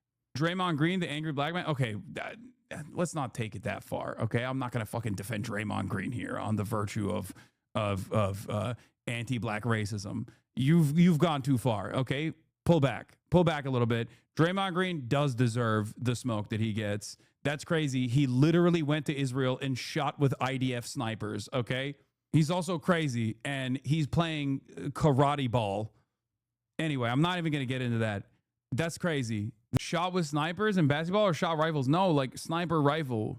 What about SGA foul baiting versus when Luka does it? That could be one aspect of it, sure. Look. My point is, I use that as an example because it's like, it's one that like, it's an example that like a lot of people kind of understand. Okay. The reason why I'm bringing that up is because like, it's not like the people that I just gave you, the people I just used as examples haven't done anything wrong. They have, but so has every other fucking athlete. You know what I mean? Like, but the hyper focus on these athletes in particular, I think sometimes come from the fact that they're black. That's why they become like a point of like a contentious point to defend or to support even. And it's very hard to explain. It's very hard to explain because most people will just say, well, look at this and that. Like, look at Angel Reese. Like, she's loud. She's brash. You know, she deserves it. Why are you trying to defend Angel Reese? I'm not even saying that, right? I'm not even saying that they don't have negative qualities to their persona that they've crafted. They do. But it's just the extra attention that they receive that other people would not receive under similar circumstances. That is the racialized component, right? And the reason why I'm using celebrities is because this is like one of the more visible aspects, but you know, this happens to every person, right? This happens to black people all the time. This happens to brown people all the time. This happens to trans people all the time. Like there is extra scrutiny if you're not, there is always going to be extra scrutiny to like all the things that you're doing if you're not like a straight white dude. This doesn't mean that straight white dudes aren't scrutinized. It's just that this dynamic means that you get hyper focused on in a way that just kind of smells weird, you know, in a way that feels kind of strange, okay? In a way that is, I don't know, in a way that feels like there's extra attention on the things that you're doing, okay? So it's something that people should always consider in the back of their minds. If you're a white person and you're doing this, you know, you should think like, do I actually get mad at this person because of like what they did? Or like, is it normal for me to fucking hyper scrutinize this person? Like, is there some other reason why I'm like hyper focusing on this person? Why am I bringing this up? The reason why I'm bringing this up is because crime is just crime. It's the same crime when black people do it. It's the same crime when white people do it. And obviously black youths statistically have a higher likelihood of being born into an environment where they are most likely going to have less options, less career options, less educational options, and therefore they are more likely to engage in criminal behavior for that reason. But it's not any different than like white children in similar circumstances, but they're hyper scrutinized because they're black. And this presents a real issue in terms of finding an adequate solution, because the solution here is not to over police these neighborhoods. The solution is to actually offer additional resources to these neighborhoods, these communities. That's it. But we're not interested in doing that. We're not interested in doing that at all. Group violence reduction strategy, which focuses on group-related violence, e.g. gangs or crews, by offering individuals a choice: accept social services and support to exit violent lifestyles, or face swift enforcement if they continue. Initially piloted in select districts, the program was expanded citywide in 2025, including the Southern District, following early successes. Scott has publicly credited GVRS for ongoing crime reductions, noting its role in lowering homicides to levels not seen in 50 years by mid-2025. Baltimore Mayor Brandon Scott brought the murder rate down to 62% so far this year. How? Focus on youth and equitable development. Drawing from his own experiences growing up in Baltimore's Park Heights neighborhood, Scott has prioritized youth services to prevent crime at its roots. This includes investments in after-school programs. Oh my God, how shocking. Mentorship and job training to steer young people away from violence. Addressing juvenile repeat offenders through targeted interventions while acknowledging the need for accountability without over-criminalization. His administration also ties crime reduction to broader equity goals, such as neighborhood development and clean communities, aiming to reduce underlying factors like poverty and disinvestment. Advocacy and partnerships. Scott has leveraged national platforms to advance local efforts. As co-chair of Mayors Against Illegal Guns, he advises on gun violence prevention, including collaborating with the White House under former President Biden. He has pushed for sustained funding for victim support programs, criticizing federal cuts to grants that aid organizations like Victim Connect and Survivors.org. Partnerships with community organizations and law enforcement have been emphasized, leading to Baltimore dropping off U.S.'s news list of the 25 most dangerous cities for the first time in years. Measurable outcomes and ongoing efforts. By July 2025, Scott announced continued historic reductions in violent crime, with homicides at their lowest in 5 decades. In 2023, the city recorded 262 homicides and 636 non-fatal shootings, down significantly from prior years. While satisfied with progress, Scott has stated that he is not complacent, continuing to expand programs like GVRS and advocate for comprehensive strategies. Some note that factors like changes in prosecution under State's Attorney Ivan Bates also play a role, but Scott's administration highlights the plan's multifaceted, non-punitive elements as a key to sustainable change. We ask ourselves all the time, like, what's happening with young men? What's happening with young men? Why are they so fucking violent? Why are they so reactionary? Why are they so reactionary? And when we're talking about that, we're usually talking about white men, right? We're talking about white boys. And the reason why even white boys are experiencing more reactionary thoughts and more reactionary attitudes than ever before is also for the same reason, because they also don't think that society is going to give them a leg up or offer them a decent future. So when you shut off, when you shut off, yes, I said even white boys, as in the in-group that is supposed to be the most sheltered from the negative impact. Yes, in a white supremacist society, the in-group is not supposed to experience these sorts of negative consequences. But the reason why they are experiencing it, the reason why they're also angry, is for the same reasons. Gang lifestyle, because we control the block, or we'll go after you. And so that's why you need the law and order as well here. Let the National Guard control the block, and you won't have the crime. I'm Steve Doocy. I'm Brian Kilmeade. And I'm Ainsley Earhart. And click here to subscribe to the Fox News YouTube page to catch our hottest interviews and most compelling analysis. Overnight, his country already battered. Сьогодні була доповідь розвідки. Ukrainian President Volodymyr Zelensky saying Russia is planning new offensive operations. This coming just days before the historic summit in Alaska between President Trump and Vladimir Putin.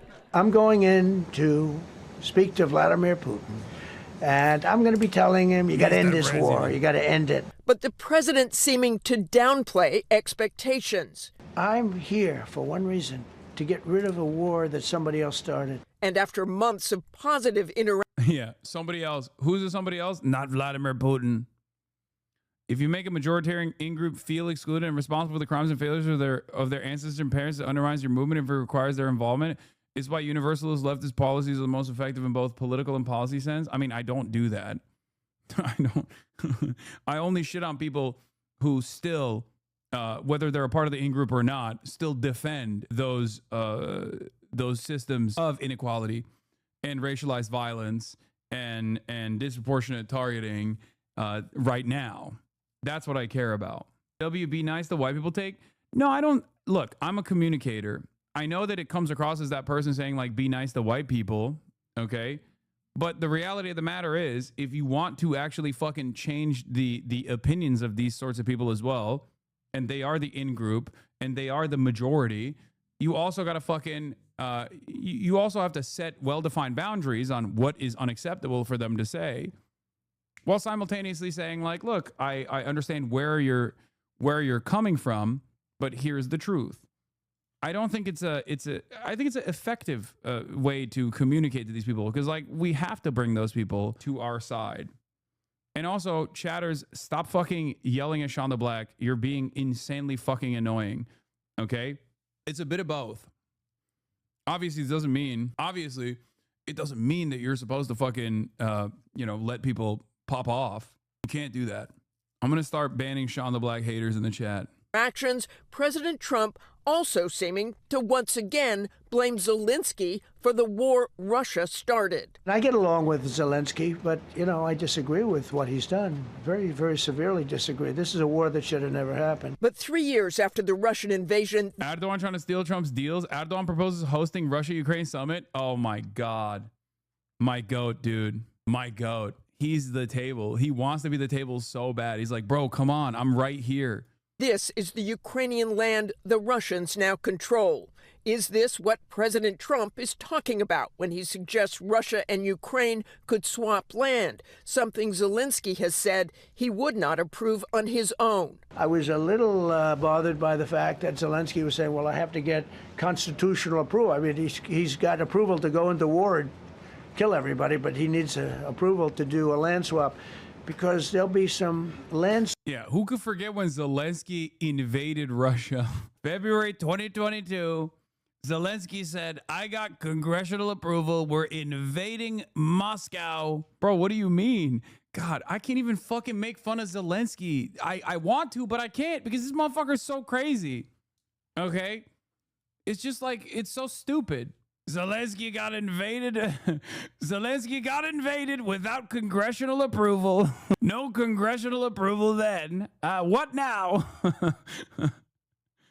Swapping going on. Zelensky says Russia is trying to deceive the U.S. and is calling for tougher sanctions. Neither Zelensky nor European leaders have been invited to this week's summit. If it's a fair deal, I'll reveal it to the European Union leaders and to the NATO leaders, and also to President Zelensky. I think out of respect, I'll call him first. President Trump also saying he hopes in the future all three of the presidents can meet, but that would very much depend on what happens at this summit on Friday. Michael? Yeah, we will see what happens, Martha. Thank you. In the last 48 hours, it's become fairly clear that the Russians have launched a surprise offensive in the Donbass area, mainly between Pokrovsk and Kramatorsk. And they've had some success. They seem to have advanced on 2 or 3 fronts by about 15 or 20 kilometers, which is quite a long way in terms of the present war. Undoubtedly, what they're trying to do is to change the facts on the ground between now and the weekend, when this summit takes place between President Trump and Putin in Alaska. And changing the facts on the ground, of course, is all about maybe swapping territories or having... RX is just, thank you for the 10 gifted subs. The Parker Broadcasting Service is funded by you, the viewers, for you, the viewers. You can also support the broadcast, the Parker Broadcasting Service, PBS, by subscribing for $6 or for free with Twitch Prime. The Ukrainian front line is collapsing in that part, yes. I mean, it's the most predictable outcome that I said was inevitable, even though people keep fucking yelling at me whenever I bring this up. Because they don't have manpower. That's it. That's why there's only 2 options out of this. If you want Ukraine to continue the fight without a reasonable managed negotiation for a ceasefire, you have to literally deport every Ukrainian man in the Western world, whether it be from Poland or any number of different Western countries, the United States of America, back to Ukraine, so they get forcibly conscripted to go into battle. You have to train them. There is a runway for this. It's not going to be easy. That is the only possible way that you can make up for the lack of manpower. Even if you send all the weapons, it doesn't matter. Or you can lower the age of conscription in Ukraine and forcibly draft younger and younger Ukrainians, which of course cooks the next generation of Ukraine as a nation state until there's nothing left to defend. You want to kill more Ukrainians? Did I say that this was the right thing to do? No, I didn't say that. I don't think it's the right thing to do. It's the only option. If there's two things that you can do here. Either you just cave to Vladimir Putin's ridiculous fucking demands and try to manage that negotiations process, not by undermining Ukraine, but by establishing some semblance of sovereignty for Ukraine, so that all is not lost, which is Trump is not doing that anyway. He's literally fucking farming what remains of Ukrainian natural resources and doing like a minerals deal while simultaneously offering Ukrainian territory to Russia and like a legal recognition, or at least like a de facto recognition of annexed territory already. You should have an expert on war fighting in Ukraine and enlistment requirements rather than just say shit. Can you have some expert on the war rather than just your knee-jerk reaction? I mean, sure, if you have any expertise, if you have any experts that you think I should talk to, great, I'm down to listen. Having said that, I do fucking read the experts in war fighting, and their analysis has been incorrect. My knee-jerk reaction, which is what I've been at, that ultimately, in terms of just like the meat grinder that Eastern Ukrainian territory looks like, Russia has the capacity to send more manpower, even with like diminished weapons. Like one of the things that I saw that I read from frontline Ukrainian soldiers, like one of the reports that I read that stuck with me was a Ukrainian troop position in Eastern Ukraine. I forget exactly where it was. There was this guy that was talking about how like even if there is one Russian soldier with a busted ass, like old ass, dusty ass AK-47, okay, positioned in a fucking building, that still requires a tremendous amount of manpower and a tremendous amount of resources to successfully fucking remove from that position. So like the problem is there are a fuck ton of Russian soldiers. There are just more Russian soldiers than there are Ukrainian soldiers. So even if they don't have the best gear, even one person can hold an area for an extended period of time. And it makes the operations infinitely more complicated, okay? It's a war of attrition, and the side that has more people to throw at the problem is obviously, or the side that has a larger economy that is capable of withstanding this war of attrition is going to inevitably win. Ukrainian here, if the U.S. and other Western countries allowed Ukraine to use their weapons all the way, including on Russian territory, and did not undermine our counteroffensive in 2022, we would be having a very different conversation. Maybe. But that's not where we're at anymore. I think the best possible solution in this circumstance was when Ukraine had the maximum amount of leverage after they were able to withstand the Kiev offensive. But ultimately, right now, what we have in front of us is a smaller country, Ukraine, completely incapable of withstanding further Russian offenses. Their positions are dug in eastern Ukraine, and they're slated to take violently more territory. So for that reason, if you want a real solution to this conflict, if you want to end the additional bloodshed in this circumstance, either you have to disband NATO so that like European militaries can operate without Article 5, which is not going to happen, or forcibly send Ukrainian refugees that currently live in the Western world back to Ukraine to be conscripted, to get trained, and then to be sent to the front lines with weapons in their hands, with an additional push of weapons, which, by the way, is not a guarantee that it's going to succeed. Or in terms of what to do, considering that Russia is a foreign adversary, and people say, can't you say the same thing about Palestine? Great question. There's a difference. We are the belligerent in Palestine. Okay? We are the party that is allowing our extension to continue doing a genocide, which is, again, different than a war, in against a captive population of Palestinians. Okay? We are the belligerents. We have maximum control. We could literally make Israel stop tomorrow if we wanted to. We can't make Russia stop if we clearly we don't have the same amount of power over Russia. I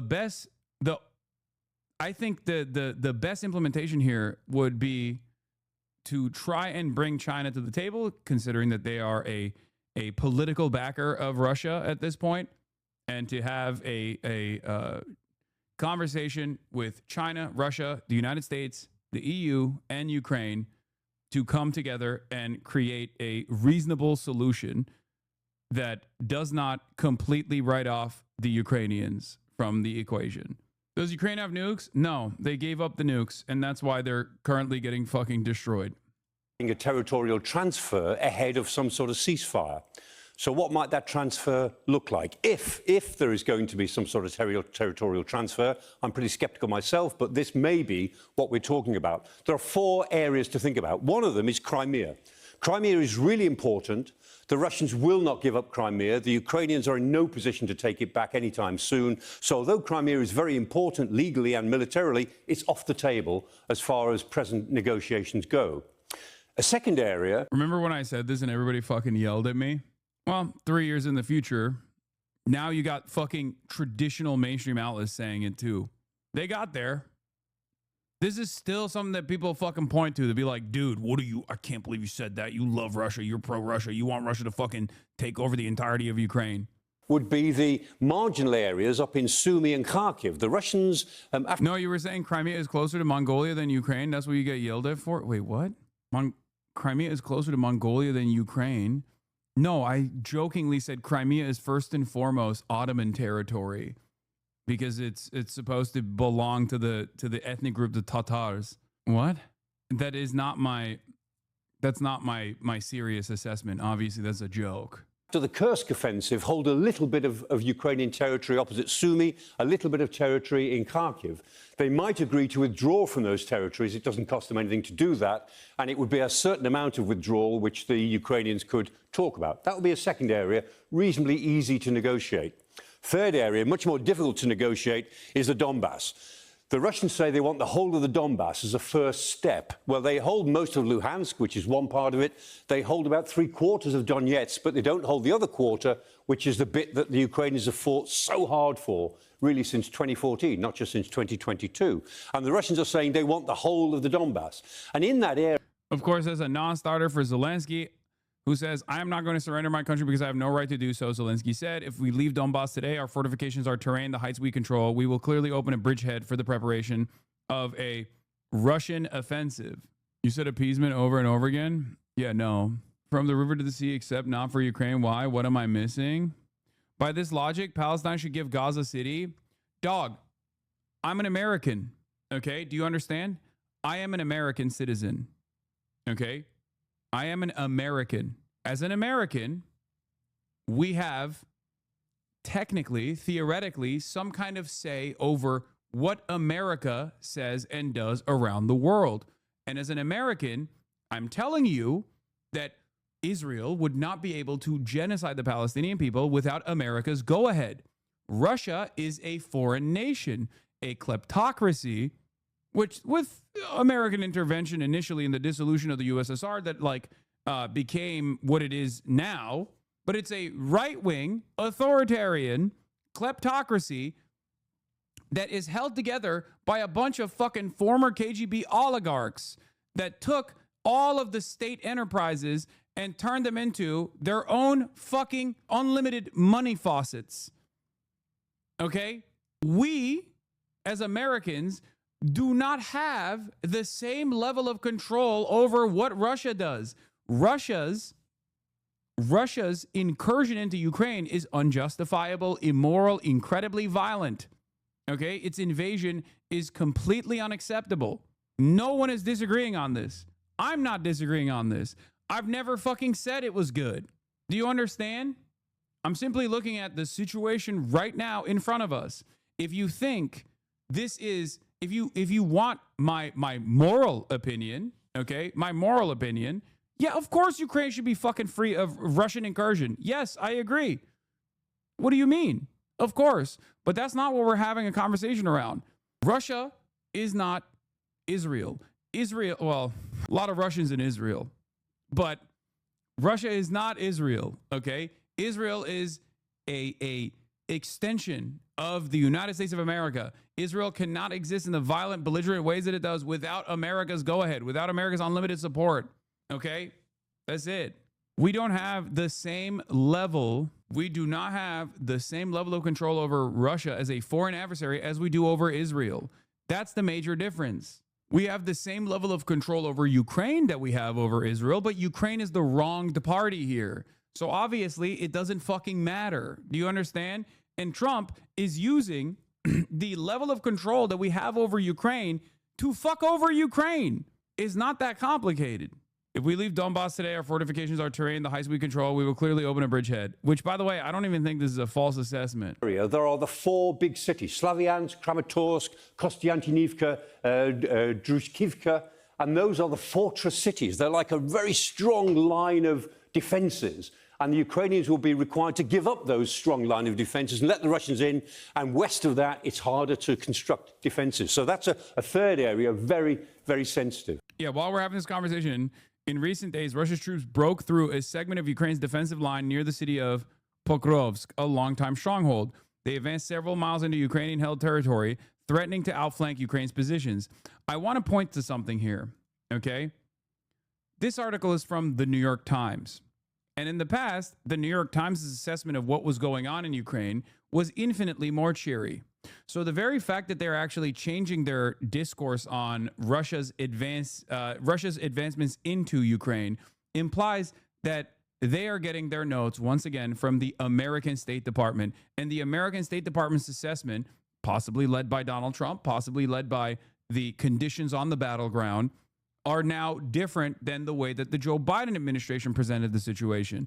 Obviously, circumstances were also different as well. There was at least there was, I guess, by their own version of events, they thought that Ukraine could put up a stronger fight. They thought that Ukraine could potentially push back Russian forces from eastern Ukraine.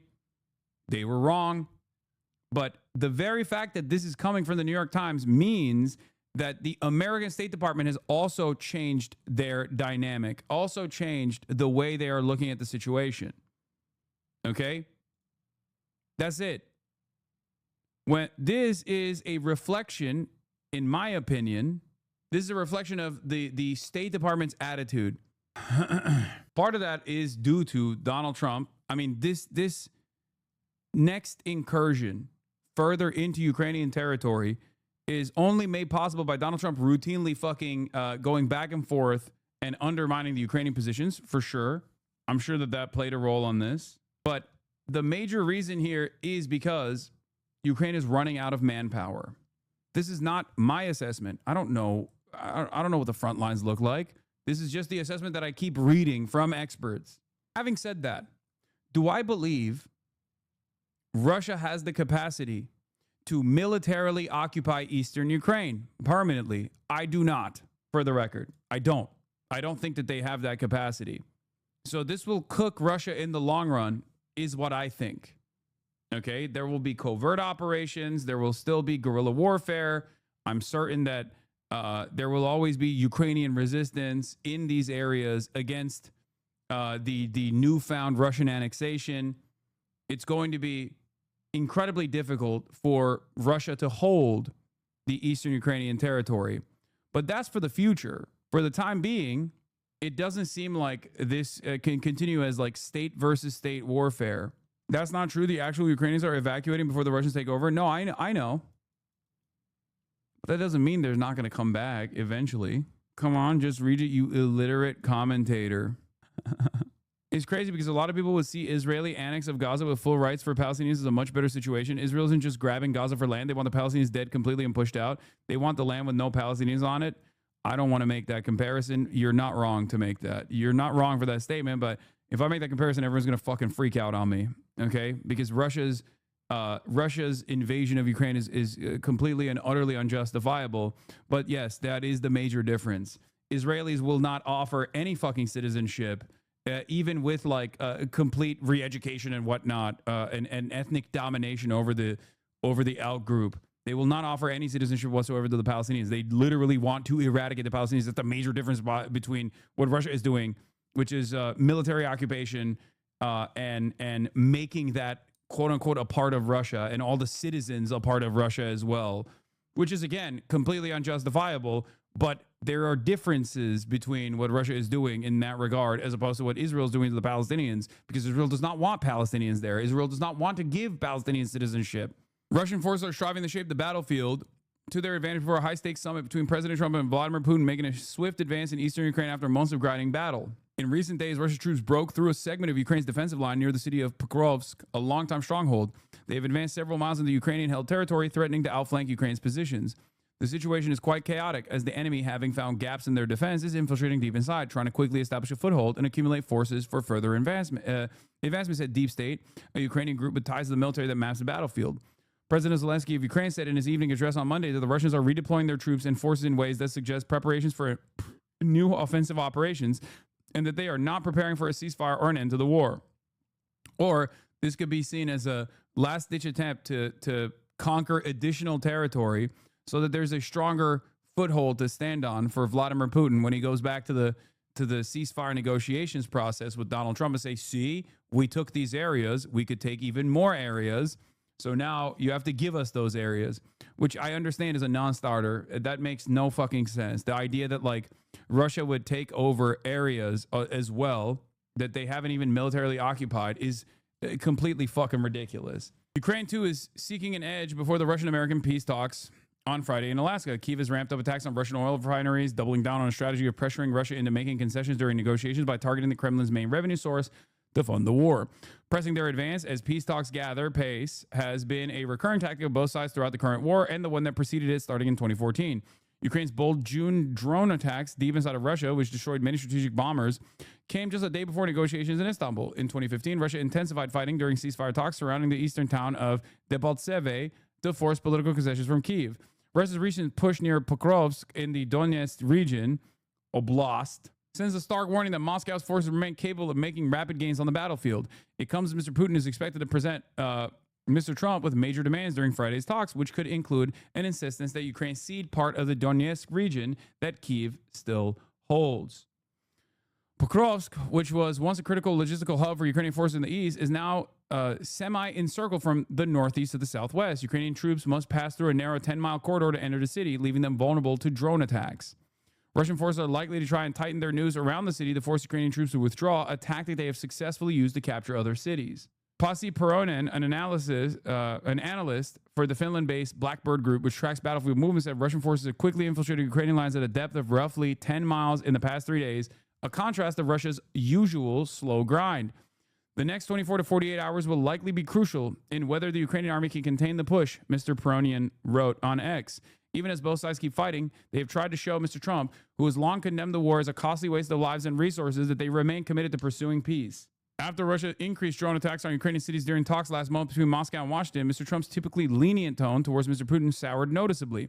He talks nice and then he bombs everybody in the evening, Mr. Trump said over Mr. Putin. So there's a little bit of problem there. I don't like it. Just a little bit of a problem. I'd be very surprised if we get any sort of ceasefire out of this. Putin needs this for his ego and he won't agree to anything other than his ultimatum.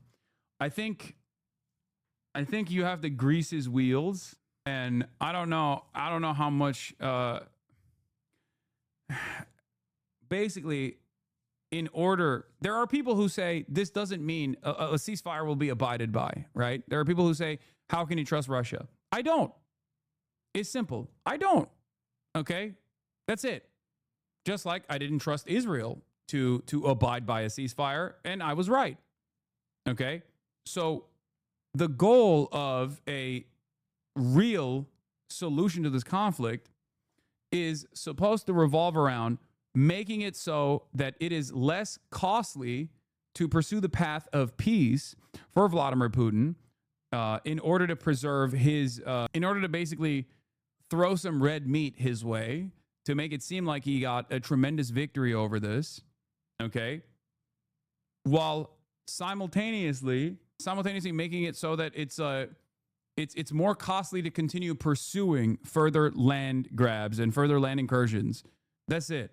I guess like one aspect of that is to punish India for allowing Russian oil and gas to enter the market by trying to shut off another way to to continue funding Russia's war economy. But then again, I don't know how much success Donald Trump will have in that regard, considering that we have basically fucking cast aside all of our international allies in Donald Trump's mass terrorism. Since the beginning of August, however, Russia has significantly scaled back its drone attacks in what analysts have called an apparent attempt to curry favor with Mr. Trump. While Russia launched an average of 201 drones per night in July, a record in the war, the figure has dropped to 78 drones per night so far this month.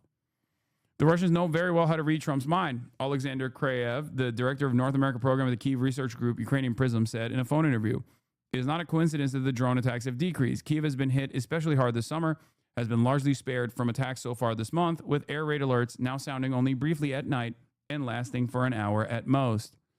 When Mr. Trump's special envoy to Ukraine, Keith Kellogg, a retired Army general, visited the country for a few days last month, Russia significantly eased its drone attacks, prompting Ukrainians to refer to him jokingly as the Kellogg Shield. General Kellogg arrived in Ukraine, and there were no massive bombings for 2 nights in a row, Mr. Zelensky told Newsmax at the time. This means one thing: Putin is afraid of America. But with Mr. Trump's history of deference to Mr. Putin, Kyiv is concerned that the Russian leader may succeed in winning Mr. Trump over his perspective on the war by securing a one-on-one meeting that could sideline Mr. Zelensky. The Kremlin has long said an end to the fighting would need to address what it calls the root cause of the war, shorthand for a range of issues, including the existence of Ukraine as a fully independent and sovereign nation aligned with the West. To prevent that outcome, Kyiv has rallied its European allies to pressure the Trump administration against letting Russia dictate the terms of peace talks.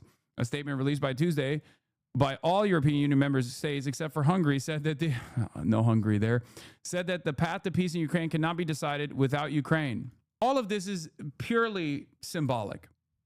It's no different than the way that they go, oh, we're going to recognize Palestine as a state. Okay? Europe has shown its belly over and over again to Donald Trump. They have no autonomy. If they do, they should show it. I highly doubt, maybe I'm wrong, but I highly doubt that they have any real autonomy outside of whatever the American state decides. On Tuesday, Mr. Zelensky said that a trilateral meeting with Mr. Trump and Mr. Putin would take place in the future, but that no date has been set yet. Several European leaders, together with Mr. Zelensky, will join an online meeting with Mr. Trump on Wednesday. The German Chancellor, Friedrich Merz, said the discussions will focus on options to exert pressure on Russia, on preparations for potential peace negotiations, and on issues of territorial claims and security. Kyiv and European capitals are especially worried that Mr. Trump could agree to Russia's demands that Ukraine cede sizable portions of the land it still controls. The American leaders have insisted in recent days that a peace deal would involve some land swapping, or to which Mr. Zelensky responded, Ukrainians will not gift their land to the occupier. Kyiv and its European allies insist that any meaningful peace talks begin only after a ceasefire and that the current front line should be the starting point of negotiations. But with Russia's swift gains in the East in recent days, this line may have shifted by Friday. And that's their goal. Their goal is to take over more parts and I guess like completely demand the entirety of the Donetsk region. Like that whole area, including the part that they encircled. That's where we're at. And then a fourth area is that it is reported, I'm not sure at all about this, but it is reported that maybe the Russians would give up some land in southern Zaporizhia and in Kherson as long as they could keep a land corridor between Donetsk and Crimea. So how big that land corridor would be, how much territory they might give up to create that corridor, we just don't know. It's possible that President Putin would see the idea of giving those concessions as a way of getting the Ukrainians to give this concession. But ultimately, our suspicion is that President Putin, if he is going to talk about territorial swaps, will be trying to persuade Trump. Yeah, Trump is going to give Putin Odessa and then establish a land bridge and then inevitably give Putin Moldova in its entirety. Okay? Moldovan Mama Liga, where are you? Get ready. Get ready to learn Russian, buddy. Trump is like, come on. Let's just throw Moldova in there. Let's just throw it. What is Moldova? It's fake news. To present Zelensky with a deal he simply cannot take. And Zelensky will turn it down, and then he will be blamed for the breakdown of the talks. And the reason that the Europeans are so active at the moment, ahead of this meeting on Friday, is that is a trap. Yeah, Moldovan Mama Liga is in America currently. They're desperate not to fall into. It would be possible for a liberal to wheel and deal this. Even a Reaganite could do it, but Trump is so bad at diplomacy, his patience won't last in these negotiations. Putin will play that all the way to win. Yeah. No, Putin Putin is dangling a ceasefire in Trump's direction because Trump knows it's like politically unfeasible, especially by his base, because he kept attacking the arming of Ukraine as like as a negative thing, not realizing that if he was inevitably in charge, he would have to be the guy who's like fighting against Russia. And now that he is the guy who is fighting against Russia, I guess he overestimated his relationship with Vladimir Putin and thought, oh, Putin will offer me a concession. And Putin knows that. So he's using that to continue making territorial acquisition. And he can keep making Donald Trump shit on Zelensky over and over again and make it seem as though Ukraine is like a sovereign entity here that magically arrived at this conclusion. Because like without American intervention in Ukraine, I don't know what it would look like. The annexation would probably resemble like Crimea, you know what I mean, of eastern Ukraine. Because since 2014, America has steadily funded and built up the arms and built up the training and built up the standing military of Ukraine. And it was obviously successful. It was so successful that like Russia thought that they could take over Ukraine in its entirety in a couple days, knowing full well where the anti-aircraft defenses are and everything like that. But they failed to do so. And that was directly as a consequence of like almost a decade of like American support to Ukraine. I hate how different the coverage is between Israel and Ukraine. I hate how different the coverage is between Ukraine and Israel. What do you mean? I mean, the reason why the coverage is different is because Ukrainians are automatically considered people by Western news outlets. Okay? Like the greatest example I can use here is like when you see videos of like Ukrainian teenagers training for like community defense initiatives, there would never be a positive association with like Palestinian teenagers learning how to do self-defense against the genocidal army, like the Israeli occupational force. Russians are orcs. Israelis are the most moral military on the planet. Russians are a foreign adversary. Israel is engaging in a just battle. One is certainly an incredibly bloody war with a litany of war crimes. You can absolutely make that argument, especially like with Bucha and things like that. The other is a Holocaust. 3 days away. Both are obviously evil, but there is a degree. There's a different degree of evil in one situation. The potentially critical summit between US President Donald Trump and Russia's Vladimir Putin in Alaska. President Trump says he wants to see what Putin has in mind for Ukraine, but he's already casting doubt on what, if anything, this meeting could accomplish, saying, quote, "It's not up to me to make a deal." Trump also claims he'll know in the first 2 minutes if a deal can be made. This is what he says that deal could include. There'll be some swapping. There'll be some changes in land. And the word that they will use is, they make changes. We're going to change the lines, the battle lines. Russia's occupied a big portion of Ukraine. They've occupied some very prime territory. We're going to try and get some of that territory back for Ukraine. German Chancellor Friedrich Merz says he will host a virtual meeting with European leaders on Wednesday to discuss options to put pressure on Russia to end. I just don't know what territory Trump is talking about that Russia is going to give back to Ukraine. I don't understand. I don't really. Is he saying he's going to give? I joked about this, but I was like, he's going to give Alaska and Canada to Russia. Here, you take it. You deal with these guys. I don't like it. I don't like them. They're woke and gay. Canada is yours now. The war. Donald Trump is expected to attend that meeting. So is Ukraine's president, who's still not invited to the talks in Alaska. Volodymyr Zelensky is warning the U.S. that Putin has no plans for peace. He is definitely not preparing for a ceasefire or an end to the war. Putin is determined only to present a meeting with America as his personal victory and then continue acting exactly as before. Donald Trump's casual comments about possible land swaps are striking fear in those living in eastern Ukraine, with the prospect of their cities and towns being traded away to the man who started this war in the first. Do you think he's unironically considering giving Alaska? No, dude. What are you, fucking nuts? Of course not. I'm joking. But also, I don't know. No, he's not gonna do that. It's a joke. It's a joke. It's a joke. I'm joking. Please don't be real. It's just a joke. Sometimes I joke a little too close to the sun, and it's kind of fucked up. Place. CNN's Nick Payton-Walsh speaks to some of the Ukrainians who could lose everything after already losing so much. When President Trump talks about what parts of Ukraine to, quote, swap with Russia, this is ground zero.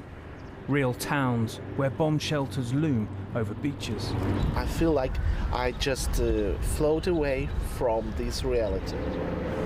Here in Donetsk region, diplomacy has turned dark and surreal and threatens local journalist Mikhailo's medicinal swim. What do you think about the idea of Trump and Putin meeting so far away in Alaska and deciding the fate of a place like this? We all, people I know, will have to leave. But frankly speaking, I don't think it's gonna happen. What Trump did wrong, he just pulled him out of the bog.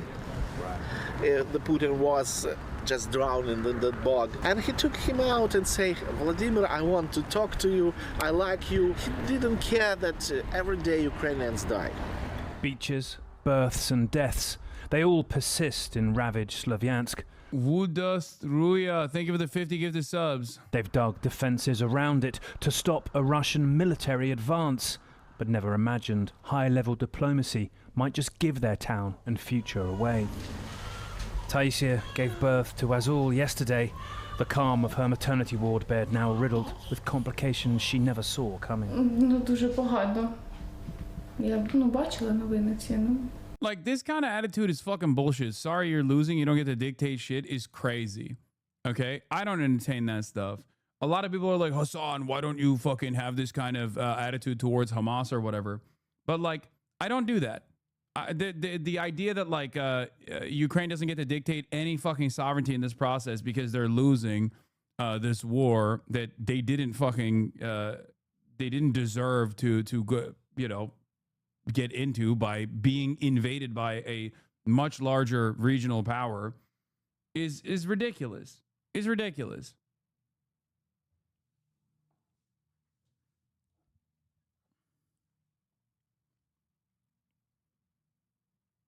They are the ones who are at worst being played as a proxy against a larger foreign adversary. They're stuck in the middle and they're cooked. No matter what happens, they're just always going to be fucked over. They were either going to be fucked over by Russia or they were going to be fucked over by the West. Right now, they're getting fucked over by both somehow. It's insane. Shouts out to Donald Trump for that one. Не за нами конкретно. Люди просто віддадуть свої будинки. Staying here has been, for many, an act of defiance and bravery. But for Sviatoslav and Natalia... There are still a lot of people who thought, and I think still do, think that like America joined this not as a fucking proxy.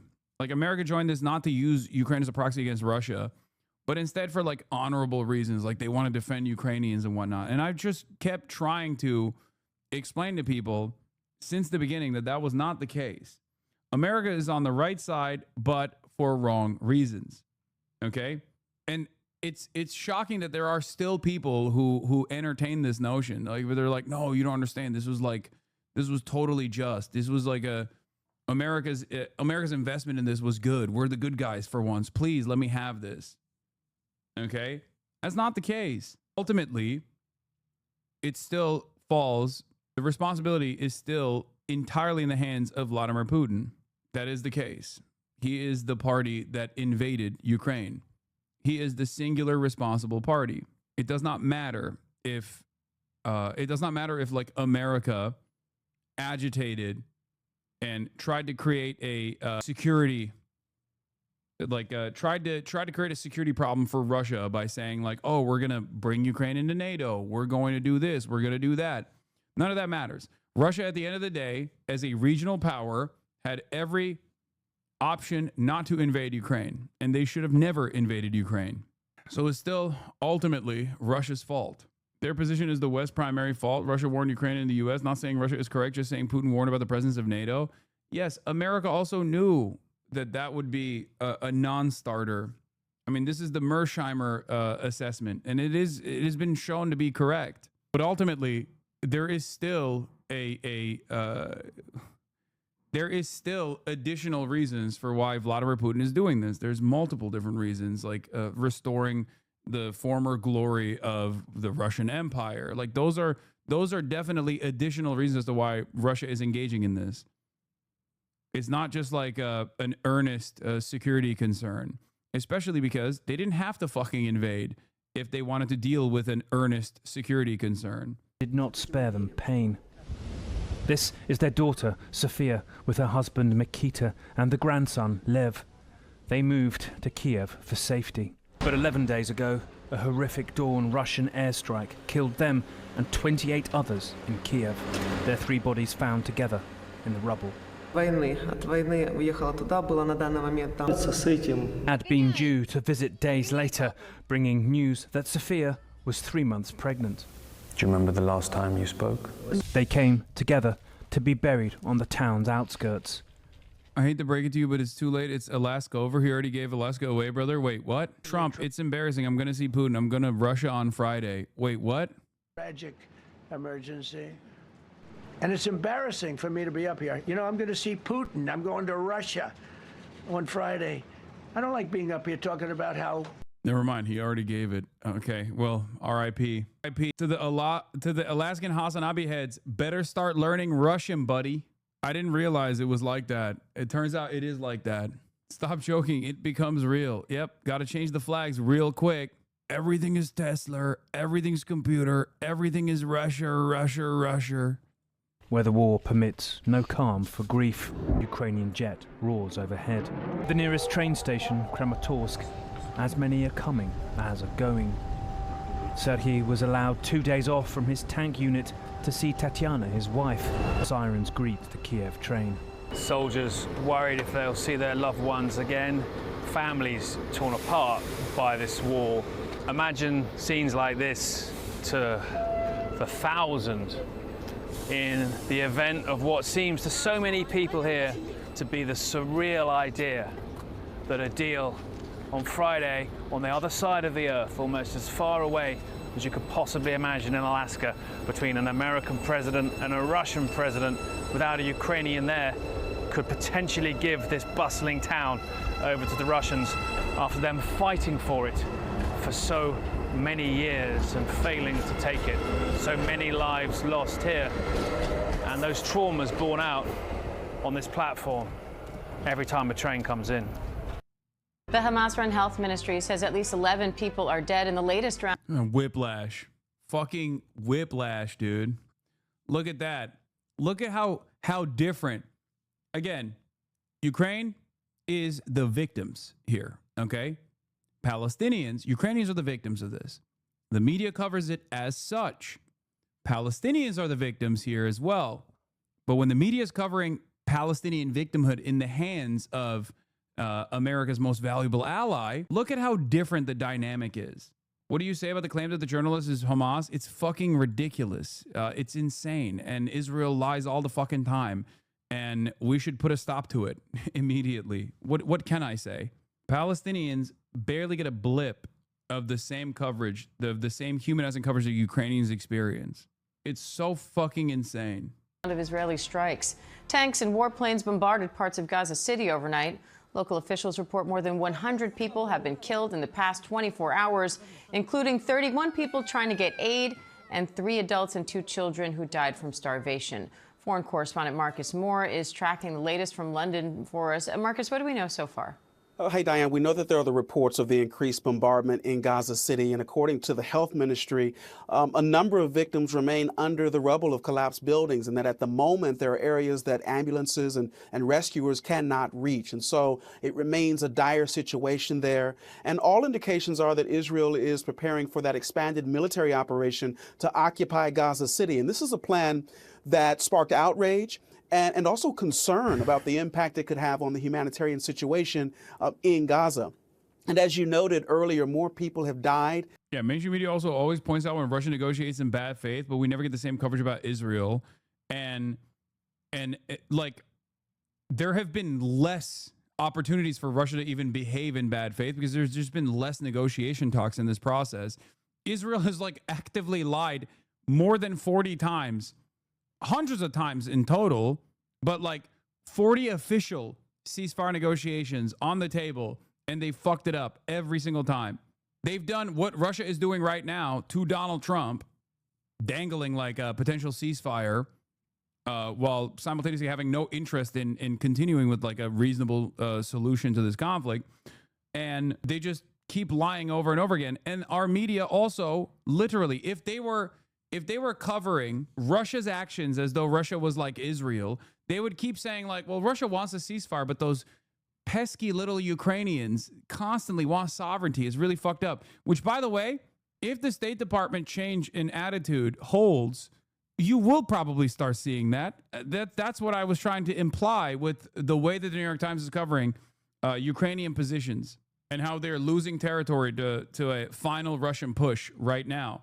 So maybe it won't be that far in the distance when you will hear the media offer cover to Russia dangling ceasefire as a carrot and pulling back, like just like Israel does, and then have favorable coverage on that part and make Ukraine look like they are the spoiling party here. While trying to get aid, while others have passed away from malnutrition. And there's also, Diane, been new condemnation over the deaths of 6 journalists after an Israeli airstrike. Well-known correspondent from Al Jazeera, Anas al-Sharif, was among those killed.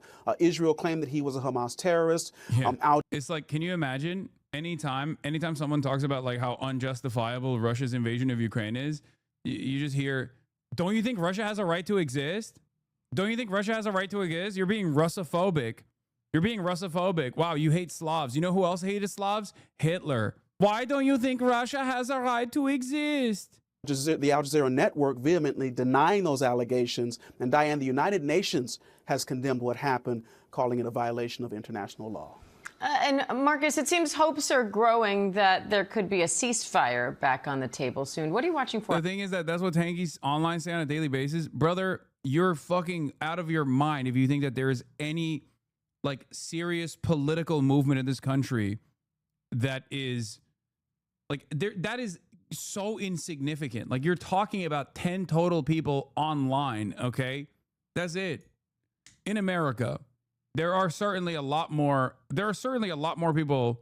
This is what I try to explain to people. Like, there's a lot of animosity, understandable animosity in the global South against the United States of America. So for many of those people, they see it as like, oh, this is the enemy of my enemy. Like, they see, and this is incorrect, but they see Russia's actions as like the only country to violently push back against American influence and American incursion. That's the way they see it. That's the reason why you see so many other countries around the world, not in the Western world, okay, but outside of the Western world. That's why you see so many countries assume the pro-Palestine, pro-Russia position. That's real. There's a real position. They see Russia as like the tip of the spear, a country that is like offering military pushback to America in a somewhat successful manner. Of course, they do not see Ukrainians as being used and abused in this process, ironically enough, which is precisely the position that they've been in time and time again, for the record. Like, if you're from a country that's been fucked over by Western Empire, then you should be perhaps even more supportive of the situation that Ukrainians have found themselves in currently. But ultimately, as far as like the Western world goes, the number of people that are fucking pro-Russia are a handful, and they're so inconsequential that there's no reason to even bring attention to those people on that front.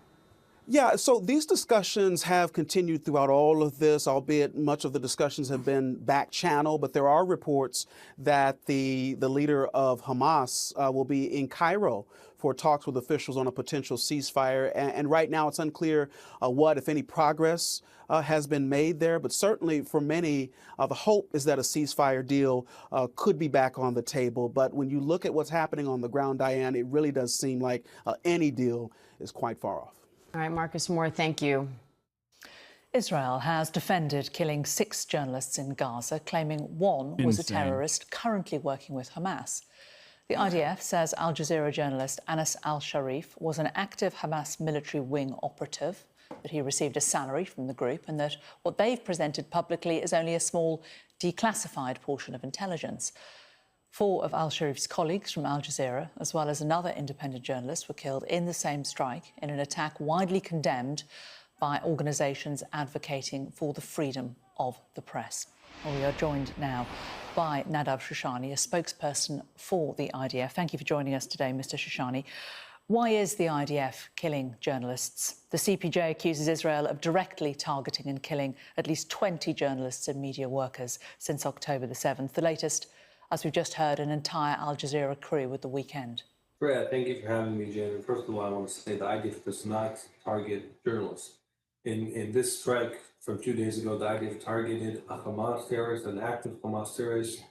His position, he had a few positions in the Hamas terror organization, but he was part of their rocket brigade. He was a head of a cell in their rocket brigade, and that's who we target. And I think the question needs to be asked, why is Hamas and why is Al Jazeera having terrorists on their payroll working as journalists? And why are terrorists also functioning as journalists with press justice? I think that those are questions that need to be very alarming, and we need to ask them about what's going on in Gaza. But the IDF does not target journalists. What evidence do you have that he was currently, and that word currently is important, working for Hamas?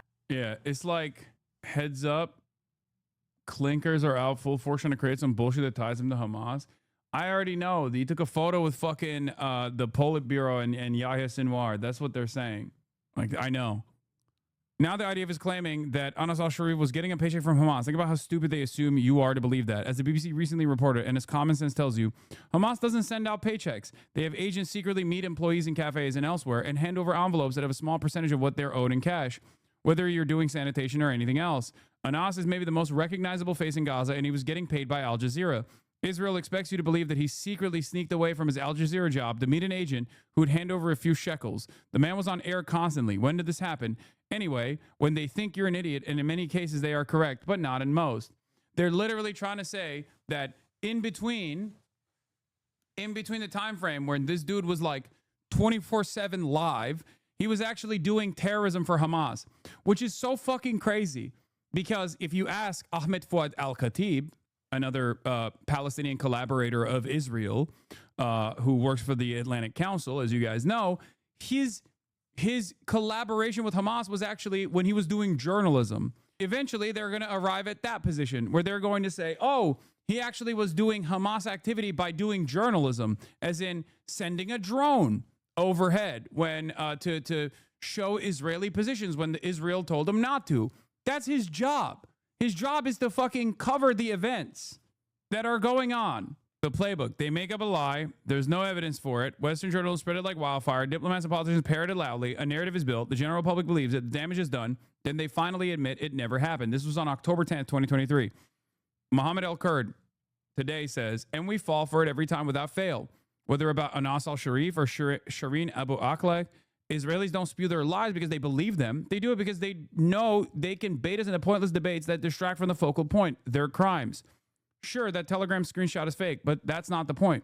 Whether Anas celebrated October 7 is irrelevant. Why accept the premise that people can be murdered just for their views?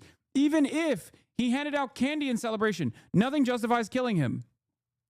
I saw someone well-intentioned trying to rebut Hasbara by saying it doesn't really look like Anas in the picture with Sinwar. So what if it were him? What are you implying? Exactly. That's my point.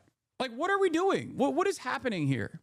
That it's like, oh, well, it's actually totally justifiable to kill a fucking journalist because he took photos of fucking Yahya Sinwar? What are you, insane? The ADL is mad that the president of the Foreign Press Association for saying he doesn't care that it's Hamas. Outrageous statement from FPA New York's Ian Williams equating Hamas, an officially designated terrorist organ that massacred to U.S. political parties. This dangerous normalization has no place in journalism. Keep chirping. Keep chirping. There is going to be more people that fucking arrive at this position eventually. Photos can be doctored too? No, it's not. It's not a doctored photo. Hassan Asliya also had photos with fucking Yahya Sinwar. What do you mean? They are the governing party in Gaza. It's like a fucking journalist taking a photo with like Cory Booker or some shit, okay? What are you talking about? What are we talking about? That's it. That's it. There's no world where you go, sorry, you took a photo with fucking Joe Biden. You get to be assassinated now. What? This is a ridiculous framing, okay? This is a ridiculous fucking framing. What are we doing? Stop eating the fucking propaganda dick, okay? It does not matter. It literally does not matter. Israel cannot kill someone because they don't like them. That is fucking ridiculous. Israel can't kill someone for thought crimes. That is not allowed. That is insane. What the fuck? Why is it different? Why is it different when they're Palestinian? Why is it different? That's where the terrorism designation kicks in. It is a way to justify any amount of war crimes that you can do to a captive population of Palestinians. They're brown, they're terrorists, they're scary, they're Muslim, therefore they deserve to die. Stop arguing with fucking idiots. It's not about arguing with idiots, it's about having arguments on idiots' terms. Yeah, I mean, I've said it from the first moment.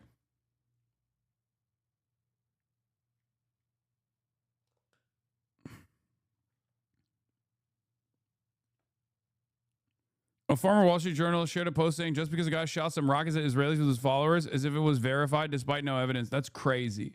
That's crazy. I'm curious though, what do you have to say about Islam having a part in the Quran about killing non-believers? Yes, dude, that's what I'm here to do, okay? As a Muslim, I'm secretly invested in this idea that you fucking came up with.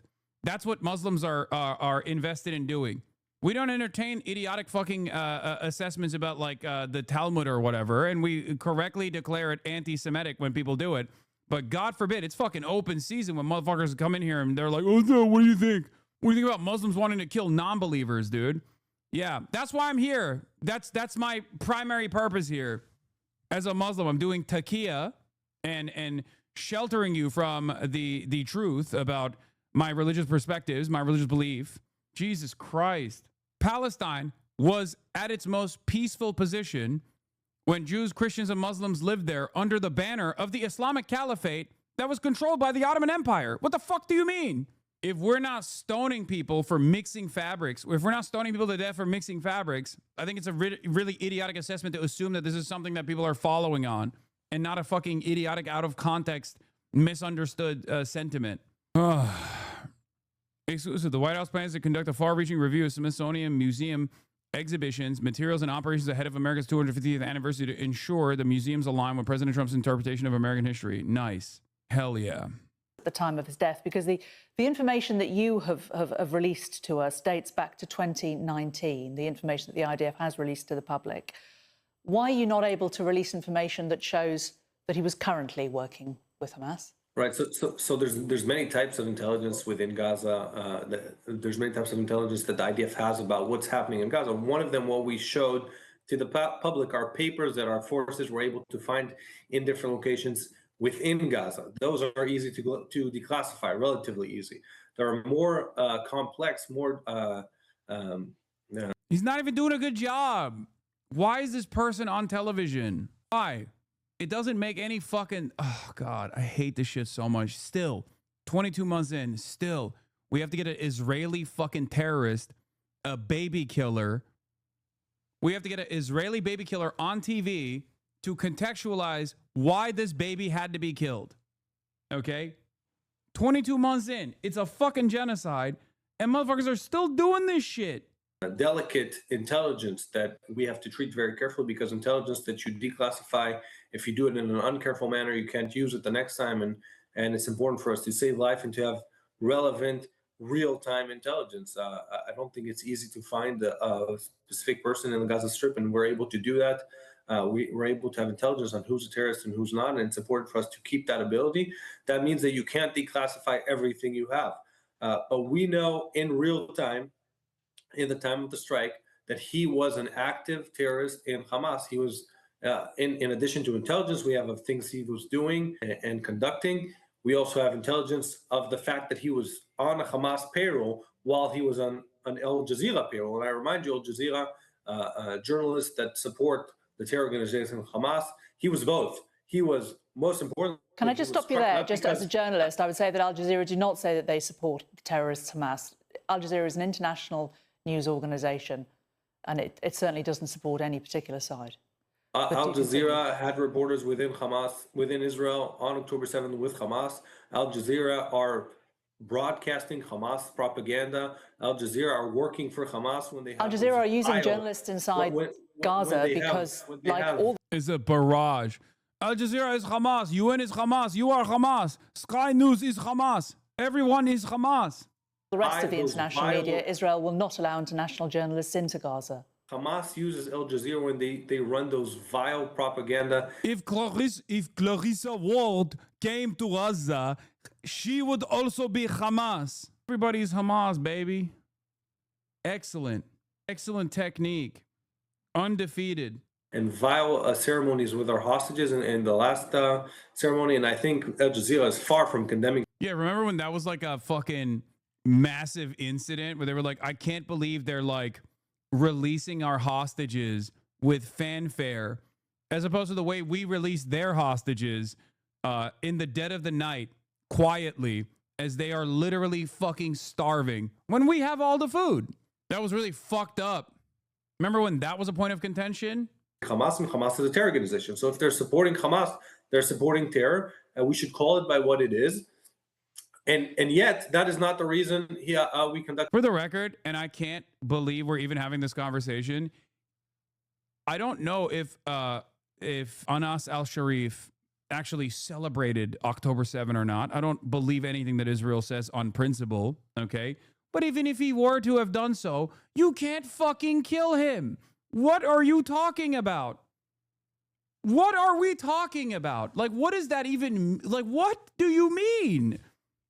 Once again, if Israel's standards for combat were applied evenly against Israel, you could literally nuke Tel Aviv. You could nuke the entirety of Israel, and it would be considered a just act of war by Israel's standards, because Israel has mandatory conscription. Israel has numerous politicians that have actively fucking engaged in war crimes. You have former IDF, Israeli occupying force veterans. You have current Israeli occupying force soldiers. You have their wives and their children living in the same fucking buildings as them. Okay? This is not a normal precedent to set. It is fucking insane. That's it. That's it. That's like, there's no world where this is a normal standard. Okay? Because Israel's doing a fucking genocide. The strike. We conducted the strike against the Hamas terrorist who was in active duty in Hamas, receiving paycheck. What was his active role within Hamas? Yeah, that's a good question, actually. I mean, it's such a stupid argument, but like, what was he doing? Pointing a camera at the slain children that Israel was murdering? Was that his role in Hamas? Well, what was his active role? He had two roles. One of them was head of a cell in their rocket launching brigade in northern Gaza. He had more roles, also kind of related to information and things like that. But most importantly, he was part of their Why can't you release this information in a declassified fashion? And I want to say something. That rocket launching brigade in northern Gaza also tries to fire rockets towards Israeli civilians. But also, and you know, we've had casualties in northern Gaza. There's active fighting in northern Gaza. Sadly, we've had casualties in fight. He's crazy, man. He was a real go-getter. How did he have time to do all of this? It's so wild. Fuck it. Keep making it up. He had a nuke. Huh? What would you say to that, huh? What if I were to tell you Anas al-Sharif had a nuclear weapon? He was going to press the button on the nuke? What now? Yeah, he was a rocket launcher specialist in northern Gaza, which of course he was killed in southern Gaza in a tent with other Al Jazeera journalists. I guess he was at two places at the same fucking time. He was just able to move through the tunnel network. You want to nuke Israel? No, that's not what I'm saying. I'm saying that it's unacceptable. Israel's standards are unacceptable. Just a few more random instances where prominent Israeli media channels refer to Anas al-Sharif as a terrorist. Channel 12 News, the IDF eliminated Hamas terrorists who served as a senior Al Jazeera journalist. Israel Hayom, a hug from Sinwar and documents in Gaza. The IDF proves the eliminated journalist was a terrorist.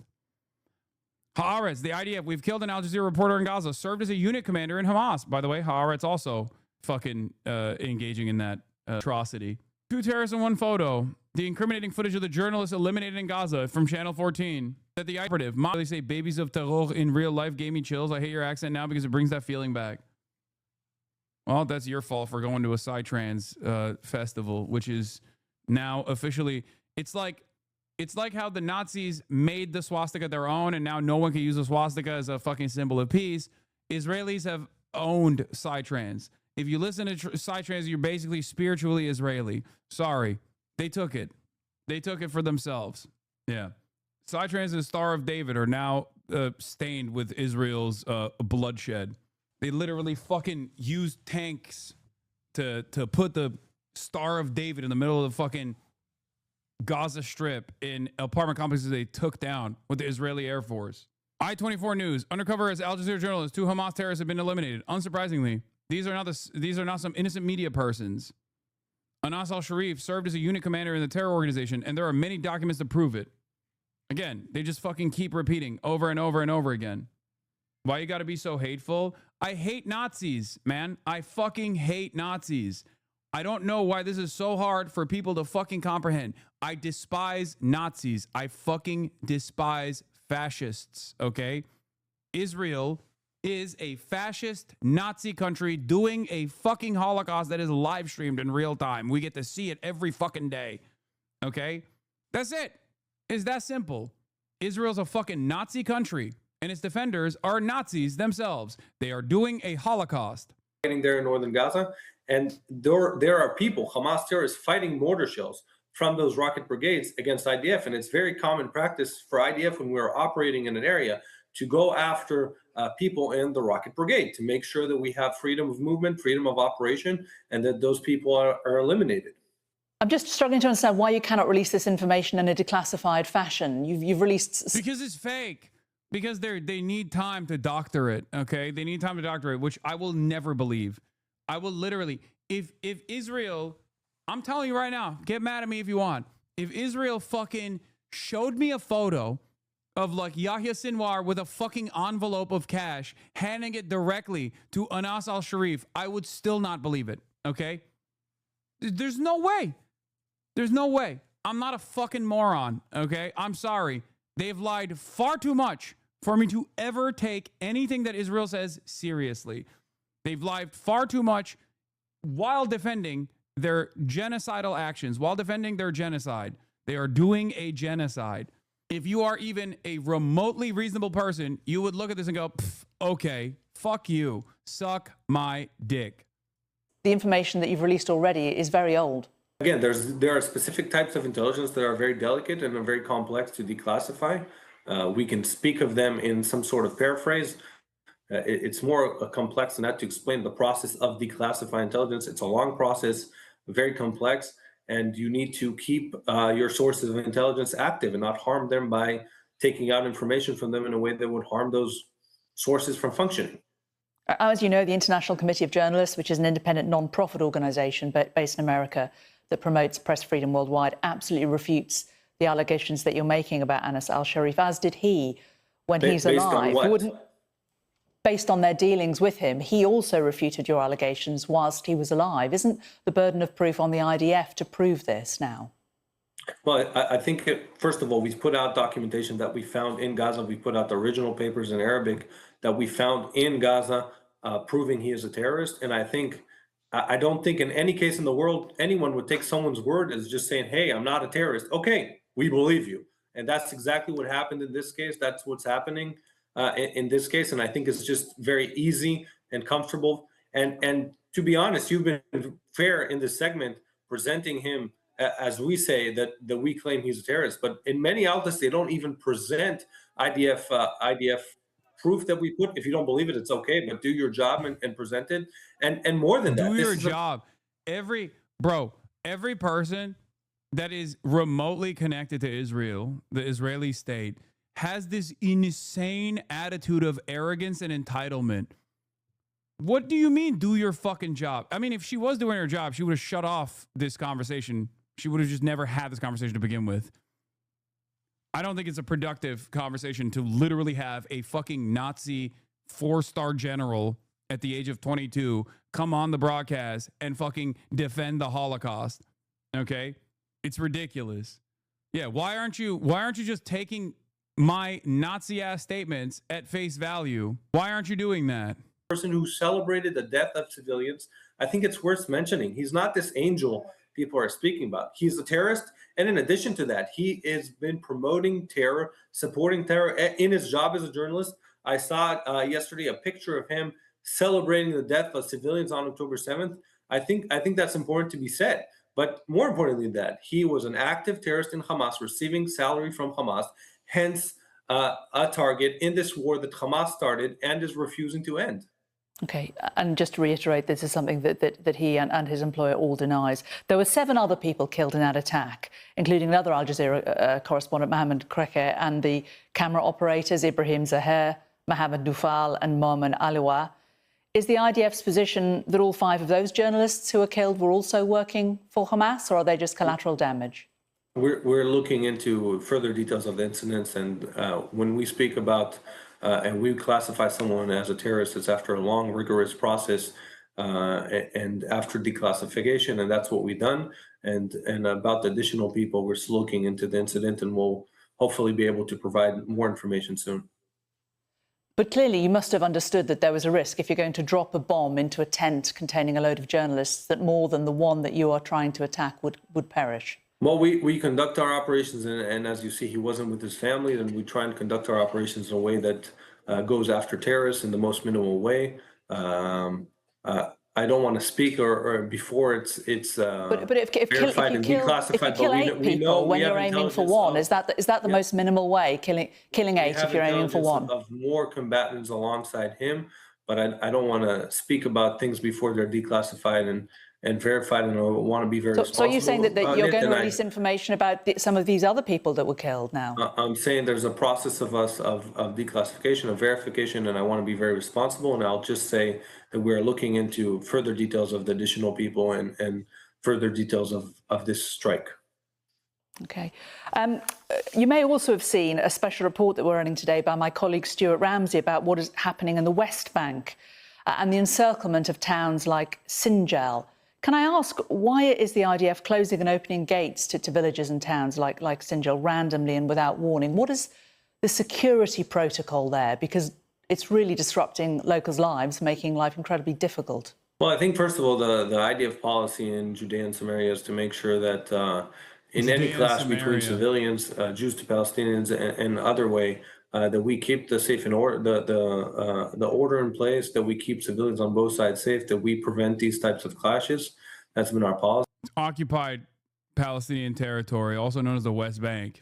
It's illegally occupied by you and your buddies, Judea and Samaria. Suck my dick. Here, Yuval Abraham reports on exactly the initiative being taken right now by the IDF. This, after October 7, Israel established a legitimization cell. Intelligence personnel searched for info to provide legitimization for Army's actions. The primary mission for the cell was to find Gaza journalists who could be portrayed in the media as Hamas operatives in disguise. Here's Yuval Abraham of 972 magazine in Israel. After October 7, a team called the Legitimization Cell was established in Amman. Intelligence personnel searched for information to provide legitimization for the Army's actions in Gaza. Failed Hamas launches, use of human shields, exploitation of the civilian population, all the things you're familiar with. A primary mission of the Legitimization Cell was to find Gazan journalists who could be portrayed in the media as Hamas operatives in disguise. They actively went through journalists and searched. Entire days were invested in this matter. They found nothing. Why look for a journalist in disguise? As I understand it, because it provides media legitimization for the existing killing of journalists in general.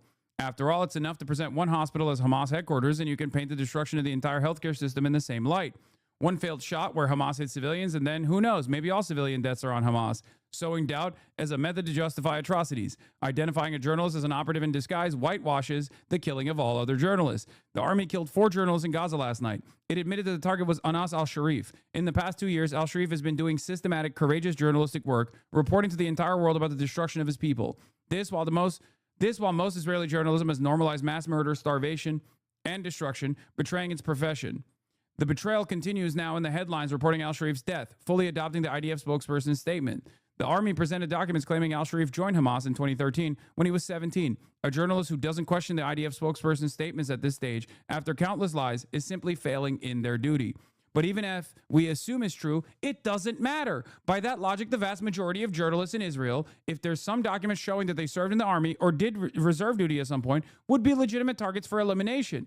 His location was known for months. Why kill him now, on the eve of plans to conquer Gaza City? The answer is clear. I think Israel killed Anas al-Sharif simply because he was a journalist. The documents were the means. For the same reason, they actively searched for journalists who could be presented as Hamas operatives to provide legitimization for the killing of journalists in general. About 230 journalists we've killed in Gaza since October 7. And for the same reason, international media is prevented from entering Gaza, so that the crimes are less seen. Israeli journalist and Israeli investigative reporter Yuval Abraham for Plus 972 magazine reporting on the legitimization cell.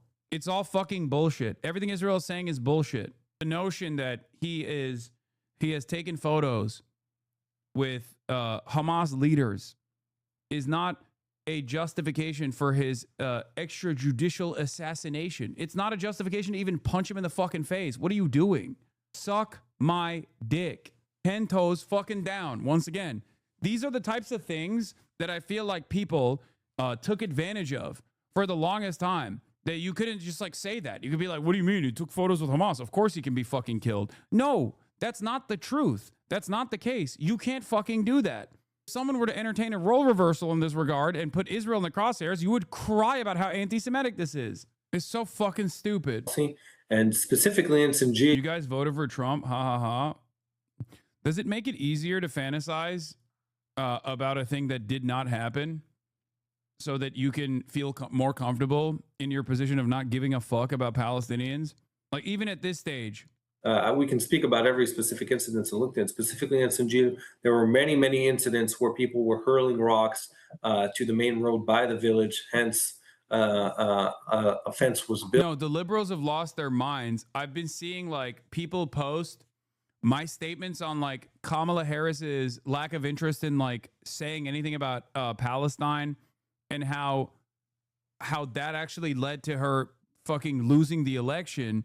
And liberals keep posting that over and over again without context to make it seem like I'm saying like Kamala Harris would do the same thing as far as like, taking away a gay marriage or something. Like whenever Trump does some other fuck shit, something that I'm like actively fucking pushing back against, when they're not doing that, they're too busy trying to fucking tarnish the reputation of someone who is actually fucking anti-Trump, because they're not, clearly. And they use my criticisms of Kamala Harris and the Democratic Party in general and their closeness to Trump's policies, which led them to lose against Donald Trump, as a way to say, oh, dude, look, see, the left is actually in the wrong still. I'm not in the wrong at all. It was actually totally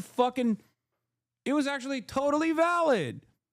Totally fucking valid that Kamala Harris hugged and kissed Republicans like Liz Cheney and presented herself as like a more moderate force to the more moderate but still right-wing force, and overall refused to do anything that would change the trajectory from our double suicide pact with Israel. It's so strange, dude. If at this point your hyper focus is still on like trying to prove to yourself and others around you that you weren't wrong and that this leftist political commentator on Twitch was actually wrong for correctly identifying many of the issues with the Kamala Harris campaign because he didn't want fucking Donald Trump to win again.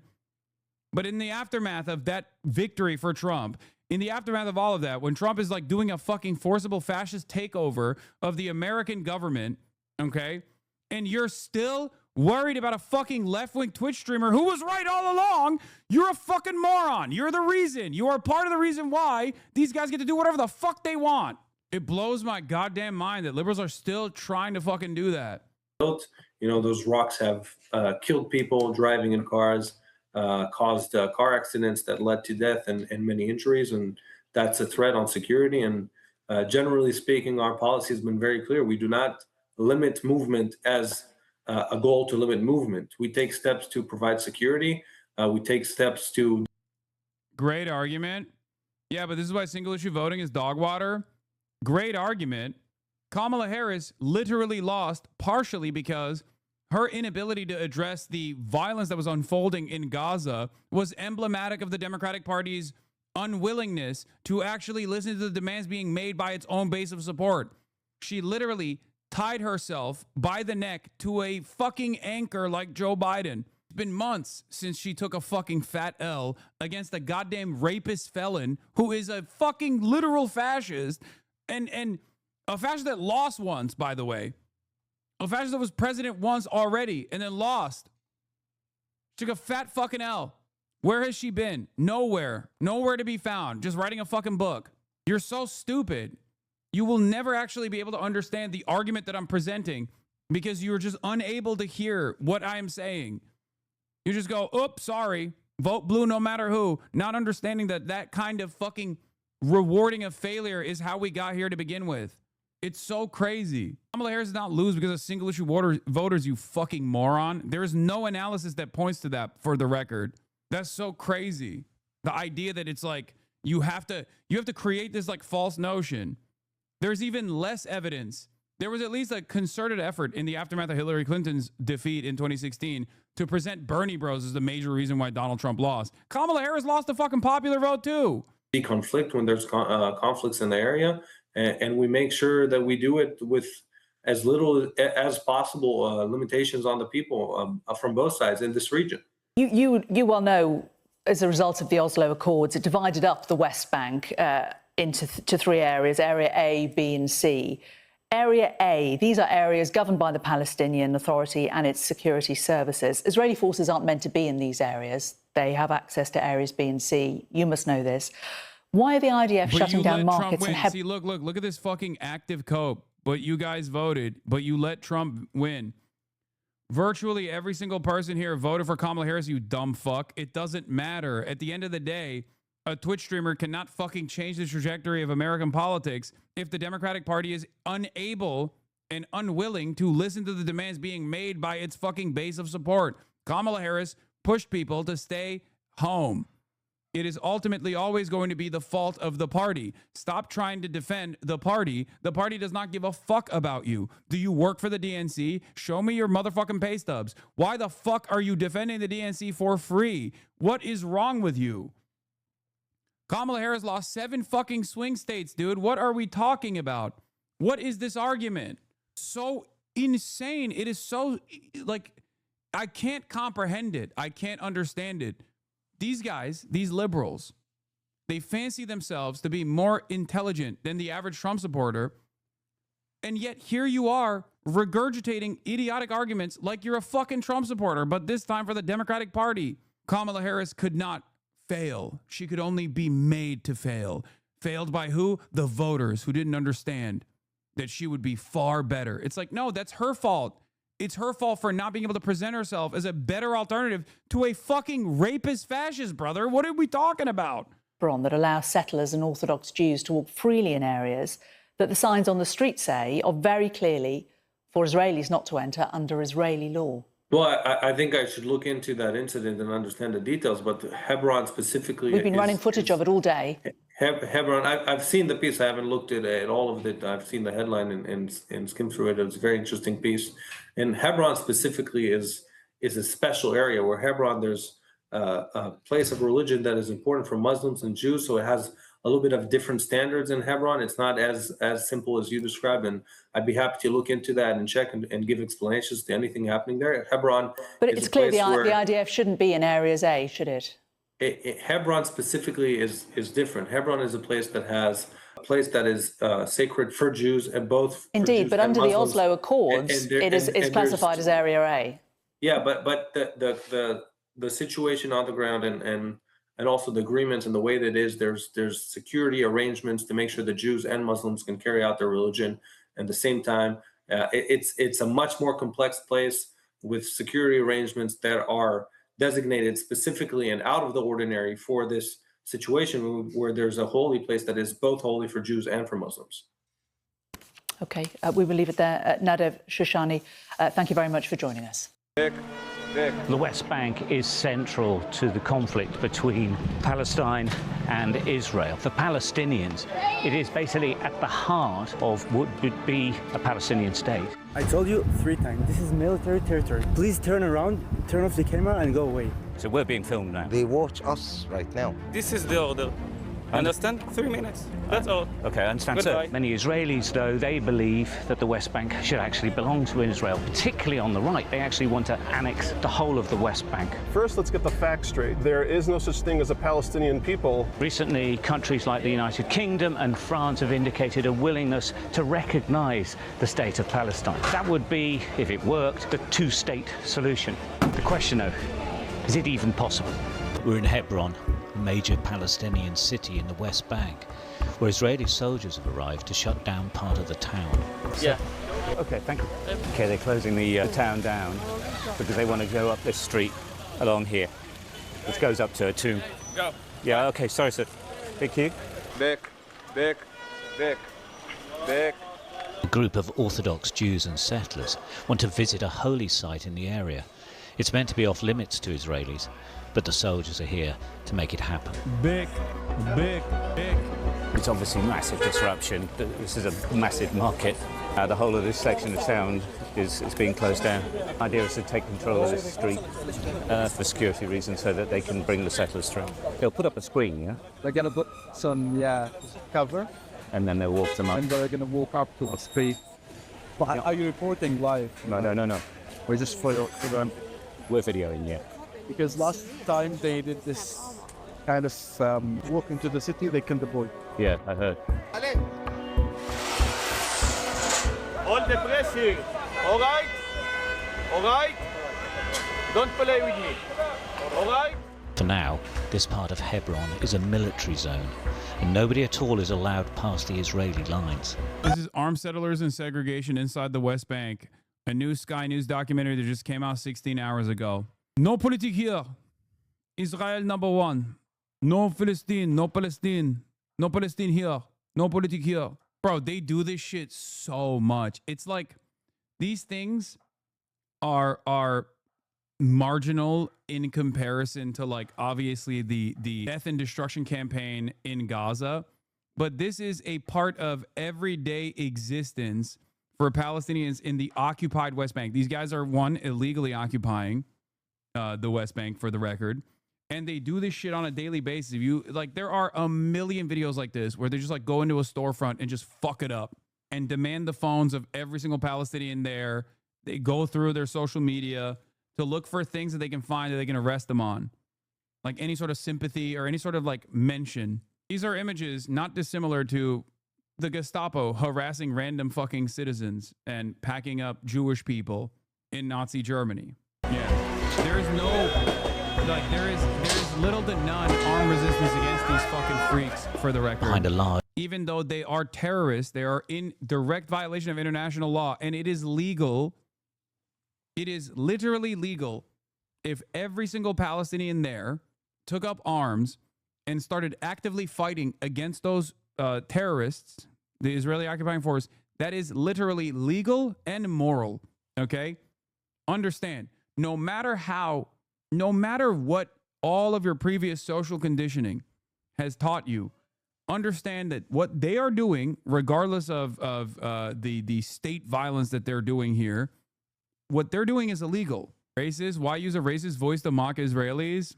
I don't know. Because it's funny. They're doing a genocide. Does that hurt your fucking feelings? I agree with you, but I don't think legality is the issue. No, I'm just explaining to people that, like, what they think is legal is obviously seeing armed military, members of the state, members of the fucking military, members of the police force. And automatically we're conditioned into thinking like, oh, what they're doing is a legal thing. Maybe it's racist, but it's like still a legal occupation. It's not. It is completely illegal. Okay? This is not like a member of the police force like being of racist to a citizen. This is like even beyond that. That is abhorrent. That is fucked up. That should be prosecuted. But this is a step beyond that. Green screen, the visitors arrive in small groups to look at a tomb up the street. The Palestinian city of Hebron is in what is known as Area A of the West Bank. It means it's technically under the full control of the... That chatter literally said, why you no love Israel? You are being racist. Like, why use racist voice to mock Israelis? I don't know, because it's a fucking Nazi country doing Nazi shit. You're like a German that comes in here and gets in their feelings when I'm doing like a bad German accent. Is it an F? What happened? Palestinian Authority. But everyone here says the presence of Israeli soldiers and settlers is designed to make a point, to emphasize who's really in charge. This is a journey around the West Bank, and inevitably it starts at the wall separating Israel from its Palestinian neighbors. It is imposing and is in many ways a symbol of Israel's desire to segregate the people who live on the other side from them.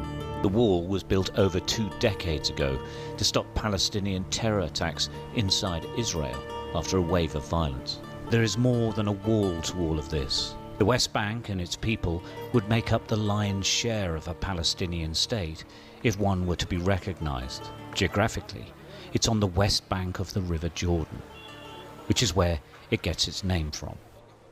Current political leadership in Israel does not want a Palestinian state, and the Israeli parliament just approved a motion to annex the West Bank. It doesn't necessarily mean it'll happen, but it shows the thinking.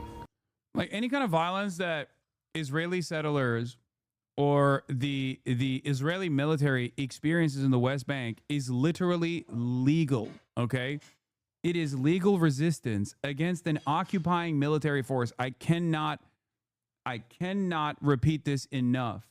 Just like any kind of violence that the Israeli occupying force experiences in the Gaza Strip is actually, once again, totally legal and totally moral resistance by the Palestinians. Doesn't matter if they're the Al-Aqsa Brigade, doesn't matter if they're a part of the Palestinian Islamic Jihad, doesn't matter if they're DFLP, PFLP, or even former Fatah militants, okay? It is perfectly legal, perfectly valid, and perfectly moral, okay? 100%. This is not like this is not a gray area. This is black and white, okay? It doesn't get more black and white than this. Israel's in the wrong. Israel is actually engaging in an apartheid, which is a crime in and of itself. Israel's doing a genocide in Gaza and an apartheid in the West Bank, 2 crimes in and of itself. And every type of armed resistance against both the settlers and also the Israeli occupying force in the West Bank. Doesn't matter if it's your favorite podcasters like Wife that participate in these raids. The violence that the Palestinians engage in an act of resistance against this illegal occupying force is literally legal, definitionally legal. Okay? It's just the truth, straight up. It doesn't matter that they look to be in garb that makes you think that they're in the right. Okay? And right now, life is tough for Palestinians in the West Bank. They say they feel powerless. Random military operations, security checks and barriers restricting movement can happen anywhere and at any time, making normal movement impossible. There's the continuous threat of attacks by settlers who believe the land is theirs, and roads to villages and towns are barricaded. Building of iron gates that close off vehicle entry and exit to Palestinian communities has dramatically increased since the October the 7th Hamas attacks on Israel that led to the Gaza war. These gates are monitored 24 hours a day. This situation is so fucked up that even when like liberal or right-wing Western outlets try to like present it as like a nuanced and complex political situation, I think the takeaway from people is just utter horror. You know? Like the average person sees it and they're like, what do you mean? What nuance, bro? This is fucking insane. Like you can't frame this in a way that is like justifiable for Israel at all. I don't know. Maybe I'm too hopeful about my fellow citizens that encountered this kind of thing for the first time ever. And are impossible to break through. Beneath the village of Al-Mugaya, we watched as IDF soldiers oversaw a digger working on a roadway. Well, you can just say anti-Semitism. I think that was an effective method only when people weren't aware of Israel's actions. Like if you were kept in the dark for a very long time about Israel's like most violent actions and its violent mechanisms of control, then yeah, you would hear someone describe what Israel does as a part of its regular policy. And you'd be like, well, that sounds a little anti-Semitic, you know? But Israel has looked at the checklist of like anti-Semitic shit and was like, oh, we're going to do it. We're going to do it to the best of our ability, whichever is within the confines of whatever we can do, whichever technological, like poisoning the well, right? Poisoning the well initially comes from an anti-Semitic canard. The idea that Jews poisoned the well and that's why there's disease. And then it's usually the lie that uneducated villagers literally fucking engaged with before they ended up doing a pogrom, like a violent pogrom of Jews, right? Well, okay, Israel literally destroys water wells. What are we doing? Like, you got settlers straight up trying to poison the fucking well in the West Bank. What are we doing? Like, it's on video. It's not like they're hiding it either. They're just like literally doing it on video and being like, I am poisoning the well. I do not want Palestinians to drink water. They are terror. This is my land. They're not hiding it. They're gloating. And a new barrier gate being moved into position from the back of a lorry. My name's Stuart Ramsey. I'm a reporter for Sky News in England. Okay, and what's the problem here? No problem, we were just going to go up to the village, but I can see obviously you're putting in a barrier. Not now. Okay, so no, it's a military territory, so please turn around and go away. Okay, could you just explain though, are you putting in a new gate? This is classified. Please turn around and go away. Okay. Thank you very much. All right, we'll just be up here. No, so please turn off the camera, turn around and go away. Thank you very much. Okay, but Listen, I told you 3 times, this is military territory. Please turn around, turn off the camera and go away. All right, can I go to the village though? No, you can't. Is there another way round? Maybe, I don't know. Okay, I'll leave you at that then. Thank you very much. Goodbye. Turn off the camera. Well, obviously there's another gate being built, as simple as that. They're going to get fucking shot at, like, eventually. We expected them to be Because these bitch asses, they're getting way more fucking cocky, too. Friendly, or at least unpleasant. They're always so skittish and wimpy with these checkpoints, almost like they're shamed. I don't know if they're ashamed. I think they're just pussies in general. Only a fucking weakling would do this kind of thing to a captive population. They're fucking cowardly little monsters. The worst kind. Go away, please. About it, I suppose they've been reasonable, but that's what happens all over the West Bank. These villages, Palestinian villages. I don't think those motherfuckers have the capacity to feel shame, bro. Like, I'm gonna be honest. Go back. As you can see behind me, get cut off by gates, and that'll be closed, and access in and out is totally controlled. But, as we've seen before, it gets described as a military area, and therefore you've got no options, because when they say it's a military area, that's it, you're out. Just as security checks and barrier gates have increased since October the 7th, Turn off the camera. so I would like is the to shoot you. expansion of settler outposts. Please. It often starts with a land grab and a flag, then the building of temporary accommodation. And later, they develop into whole towns, heavily guarded and dominating the landscape. I wanted to meet Mohammed Robin, a Palestinian man I'd read about who'd had his land taken off him. So Mohammed went to work one morning, came back and told he couldn't go back to his house. Now going to follow him, see where he is. Settlers have taken everything apparently from inside the house as well, which is fairly common. But we're going to follow him and see what it's at. He's taking us to the only place, he says, we can still see his land from without getting into trouble. It's off the main road, on gravel and dirt tracks leading to a windy hilltop. That's his land. Yeah. Where the cars are standing now. And they also took over there another 2 dunams. How long have you been here? His father was a teacher and supporting with money, so we can invest on it. Yeah. There's movement down below and we realise we've been spotted. Oh, here comes the No Politik Here Brigade. Israel's a wonderful, multi-faceted, multicultural country, which is why I'm always wondering, like, what variant of native Levantine accent I'm going to hear out of the mouths of these fucking dipshits. You know what I mean? You can have the classic No Politik Here accent, or you can have a Brooklynite. There's only 2 ways it goes, though. Aside from the Hebrew accent, you're only going to hear an American hog variant or a Russian hog variant. One or the other. Let's see. How are you?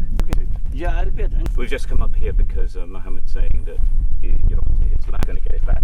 Well, we've introduced ourselves, but think they're trying to go back down, probably because we're here. They're not making much action, but of course these settlers are armed. Not quite sure if they're heading back or what they're going to do now. Haven't seemed to want to talk very much. They barely speak, they just check out our cars. We don't know if they're soldiers or settlers or both. They don't identify themselves. What? They're not soldiers, bro. They're settlers. It's a distinction without a difference in the West Bank, but the soldiers have way more fucking gear. They went non-verbal. One returns to the small holding, the other waits, and we decide to leave. Hi, Daniel. Hi, how are you? Very good. How are you? Good, good. Nice to meet you. Nice to meet you. Stuart Ramsey. Daniel Winston. Nice to meet you. Thanks for coming. Where are you going to take us, Daniel? I'm going to take you up to Har Kabir. Let's come out of the street, though, so you don't get hit. I'm going to take you up to Har Kabir. It's the mountain that overlooks the valley of Tirzah, where the Jewish people first came into the land of Israel with Joshua at the end of the 5 books of Moses and the beginning of the rest of the Bible. Okay, great. Okay? Let's go. You going to come with me in the car? Yeah. Okay, good. Thank Let's you. go. Daniel Winston is from Chicago, but he's lived here in Israel for over 25 years. I've chosen to live in the West Bank, Judea and Samaria, truly out of a biblical imperative to make this happen and make it happen better, even though the entire world has this mythology around it being occupied territory and being the so-called the land of the Palestinians. Daniel, his wife and 10 children live in Yitzhar settlement. It's considered one of the most hardcore settler communities. But we weren't allowed to meet him there, so he's taking us to a lookout point in another settlement.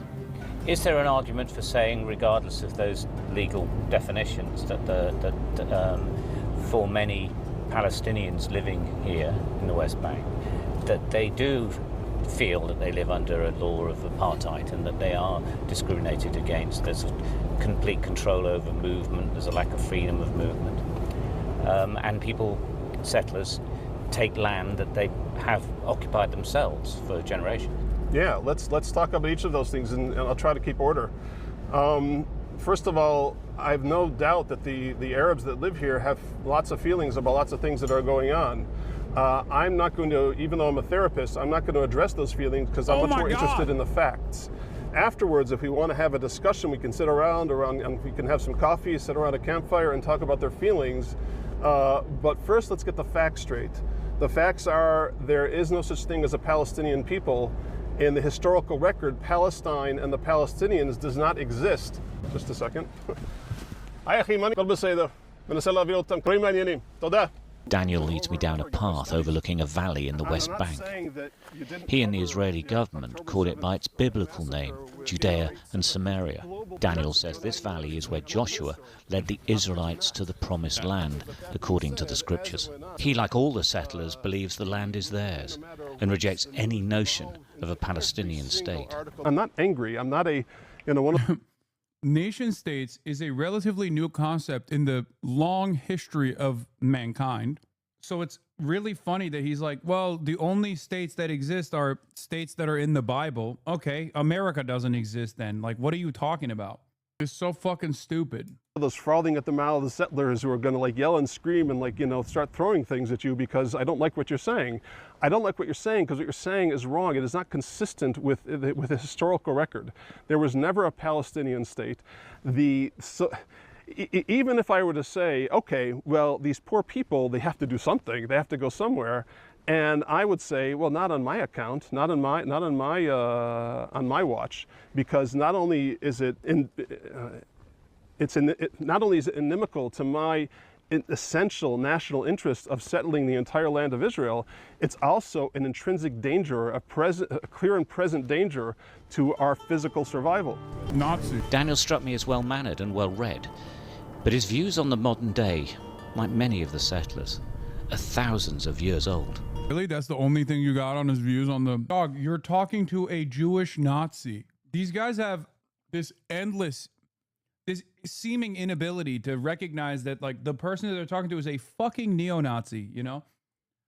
The fact that this is a therapist with a gun didn't even ring any alarm bells in this person's mind, seemingly.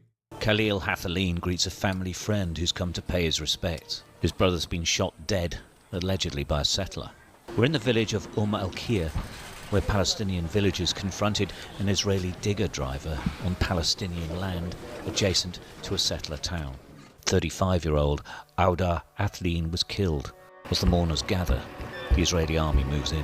Sir, can you explain why we have to leave? I'm sorry? Please explain in English. English. To keep the place quiet. To keep the place quiet. It does seem quite... That motherfucker knows English, okay? Let me tell you. Second most common language in Israel. Third is Russian. Almost all Israelis speak English, okay?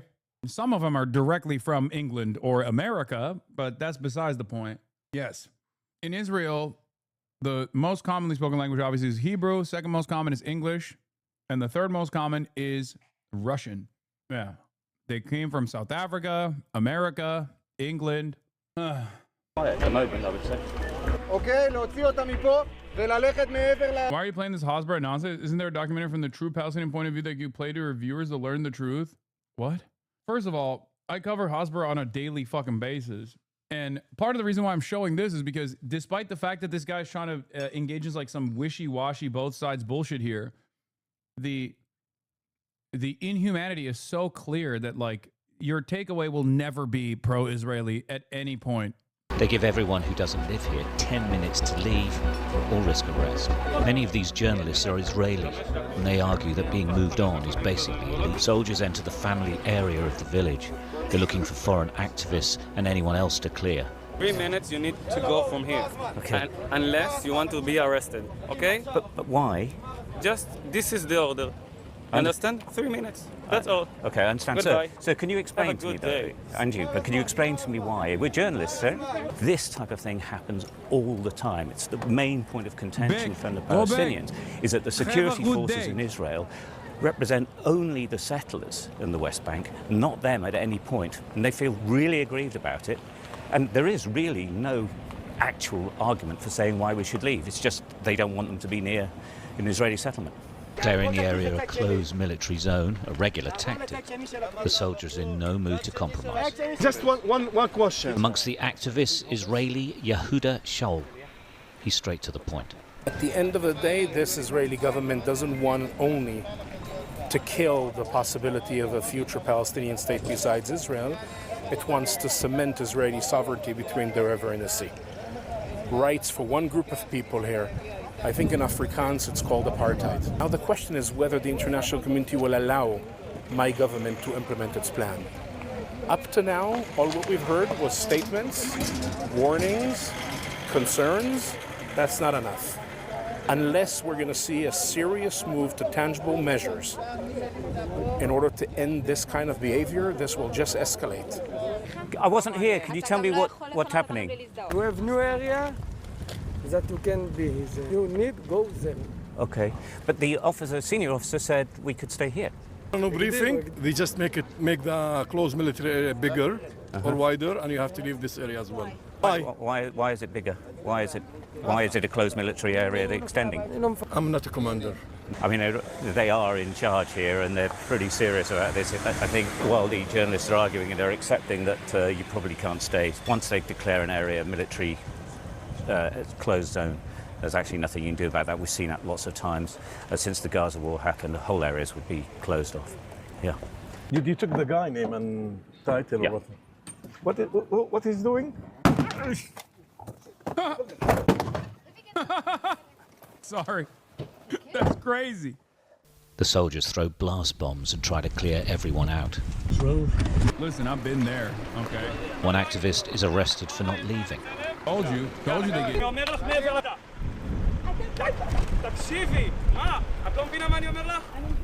Her friend attempts to reach her and she's arrested too. The closed military zone gets larger. There's been so much conflict between Israelis and Palestinians that the maps of it have been bound into an atlas.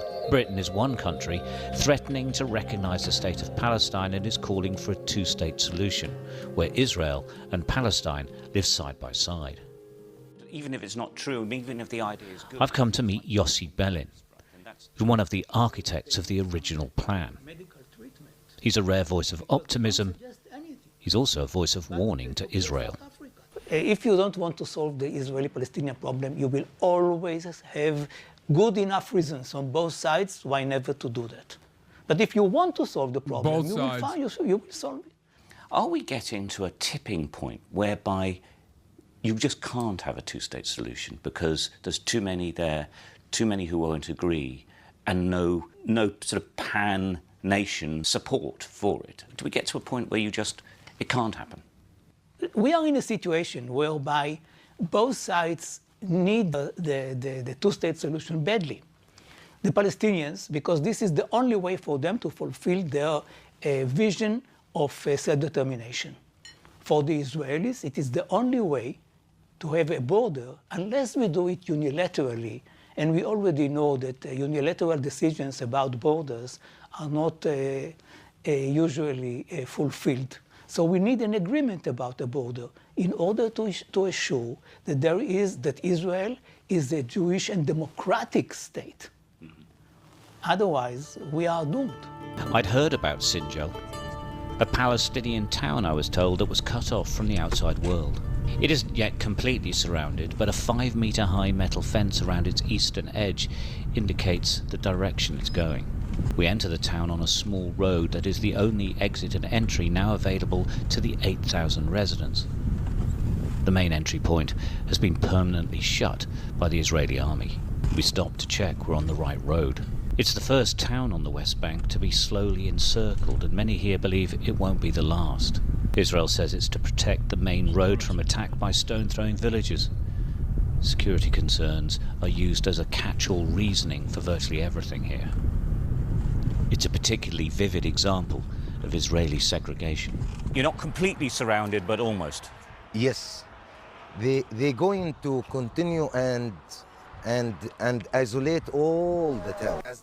Mutaz Touafsha is the mayor of Sinjar. He tells me people who live here have two big issues. One is settlers, and the other is the fence and barricaded gates. This is the main entrance. Okay, so this is a main gate into your town, but also to other people as well. Yes. This is the main entrance for 22,000 people from Sinjar. Jesus Christ. Jiljliya, Abwain, Arura, Mazar al-Nubani. They close it on October 7. We have, by the way, the gate before October 7. Right. And they open it and close it as the army like. When it wants. But now this is just permanently shut. They not open it from October 7. Close. If you broke the lock, what would they do? They have cameras over there. All right. You will see it, and they're gonna come and take you. So we're being filmed now? Yes. Of course. They watch us right now. As we chatted, it became clear that other big issue, the settlers, is in many ways more dangerous to them. The mayor showed us what he filmed when a farm on the edge of town was attacked by settlers. The farm building was ransacked and later set on fire by a large group. And later, sheep and goats are seen being herded away from the farm by settlers. He took me to where he filmed from. Everybody try to go over there, they're gonna be at the dangerous zone. And so literally, if we were to walk up that hill, we would be in danger straight away? Yes, sure. Are they watching now? If you just try to go close to the settler, you will see them. They're gonna come and start to attack you. It's crazy. They talk about... Across the West Bank. They behave like animals. You're literally talking about these dudes like they're a fucking pack of like rabid hyenas or something, which is true. I mean, they do behave like fucking rabid animals. And particularly here in the Jordan Valley, the landscape is scarred with the remains of destroyed Palestinian villages, emptied out after attacks by Israeli settlers. Through this dry, arid landscape, we arrive at one of the latest villages to be attacked and burnt out. The homes have been destroyed, the community abandoning their houses to the elements. It's eerie and quite striking. We found that uncertainty, argument... I want to make a comparison to Ukraine. When people say, Hassan, you're not making concessions for the Palestinians when you talk about like Gaza and the genocide in Gaza and the way that you're saying like Ukraine has to make concessions. No, I am. The reality is this is a settlement project that has unfolded over 80 years. The true justice in this situation would be the forcible removal. That's never going to happen. And there are plenty of instances where there would be unjust. There's like children, there's people that only know this land as their home. They didn't choose to be born into a settlement like this. So the one singular solitary state that is secular in nature is a compromise.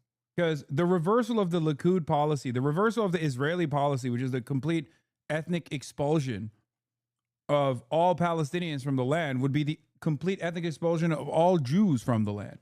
That's not an argument that I'm presenting. That is an argument some people advocate for. I'm not one of those people. Okay? But that would be the no concessions, no holds barred, only Palestine and nothing else counter. So having a singular, secular, solitary nation state with equal rights and representation for all of the Jews and non-Jews living on this land currently is the compromise. How do I explain that criticizing Israel isn't anti-Semitic, but being anti-Semitic because of what Israel is doing isn't okay? I mean, you ask them, is this putting the blame squarely on the shoulder of Jews that are, many of which are anti-Zionist? Do you feel like that's a productive way to go about it? Because it's just not true. That in its simplest terms, anti-Semitism is a harmful bigotry. It's hateful. It's violent when implemented. But like in the simplest terms, it's just also untrue. It's no different than saying ISIS is doing all of this shit for Islam. And if you criticize Islam, or you criticize ISIS, you're criticizing Islam. You're Islamophobic. Israel is a whole-ass separate nation state. That's it. Pain and suffering are recurring themes in the West Bank. A hospitable place made inhospitable by a conflict that's no nearer to resolution now, 6 decades after it started. Well, now to the race for New York City mayor, and the gloves are off between Democratic candidate Zohran Mamdani and former Governor Andrew Cuomo. Mamdani is on the defensive tonight after Cuomo attacked Mamdani for living in a $2,300 a month rent-stabilized apartment in Queens while earning more than $140,000 a year as a state assembly member. Eyewitness News reporter NJ Burkett is live tonight at City Hall with much more. NJ. All right, Liz, let's face it. I mean, it was inevitable that we would move on from socialism means no house to socialism means no apartment. Mamdani would much rather talk about President Trump than get drawn into a political football game over his apartment in Queens. But it has left him with some explaining to do. What? Bro makes $140K as a state assembly member, and he's living within his means. Like, what the fuck? How is this even a story? This is even dumber than people being like, Hassan, you bought a fucking home for yourself and your family, you goddamn hypocrite. Socialism means no house. I hope at a certain point people would just realize that, like, none of these are real arguments. You're worse than him. Yeah, exactly.